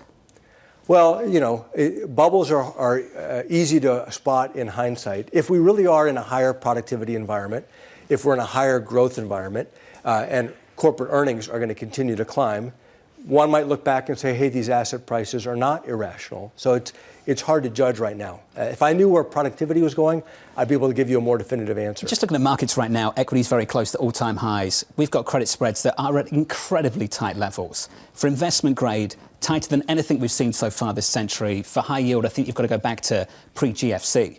And you know what happened next. We're cutting interest rates into that. We have authorities down in Washington, D.C., a Trump second administration that could be cutting taxes going into that as well. What is on your radar with regards to that? What would you watch to say, actually, something going on here that maybe we need to pay a little bit more attention to? Well, from a financial stability perspective, traditionally the biggest sources of financial instability are leverage and maturity transformation and the intersection of those two. That's why banks are inherently risky. Levered 10 to 1 or more, they take overnight money and then they lend long into it. So, for example, a lot of people have looked at private credit and said, this is a huge growing asset class, isn't this scary? As I've looked into it, they seem to be much less levered than banks, and they generally have longer term funding. So in those two primary dimensions of financial instability, leverage and maturity transformation, it doesn't seem to be riskier than banks, probably less risky than banks. So we continue to look for leverage. We continue to look for maturity transformation. Neel, smart, as always, and good to see you. Good to see you. Thanks for your time. Thank you, sir. Neel Kashkari there, the Minneapolis Fed president. That does it for us from New York City this morning. Good morning. Thank you for choosing Bloomberg TV. This was Bloomberg Surveillance.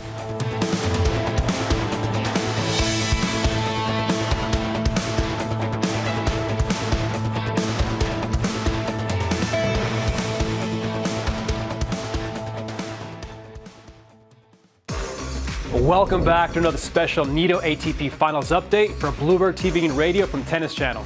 Daniil Medvedev got his first win of the week as he dispatched Alex de Minaur in straight sets. The Russian looked like a completely different player to the one that lost his opener against Taylor Fritz. Medvedev fired 24 winners in the victory, which keeps his hopes of claiming his second crown at the season finale alive. And don't forget, you can watch all the action on Tennis Channel. Our daily coverage starts at 5:30 a.m. Eastern.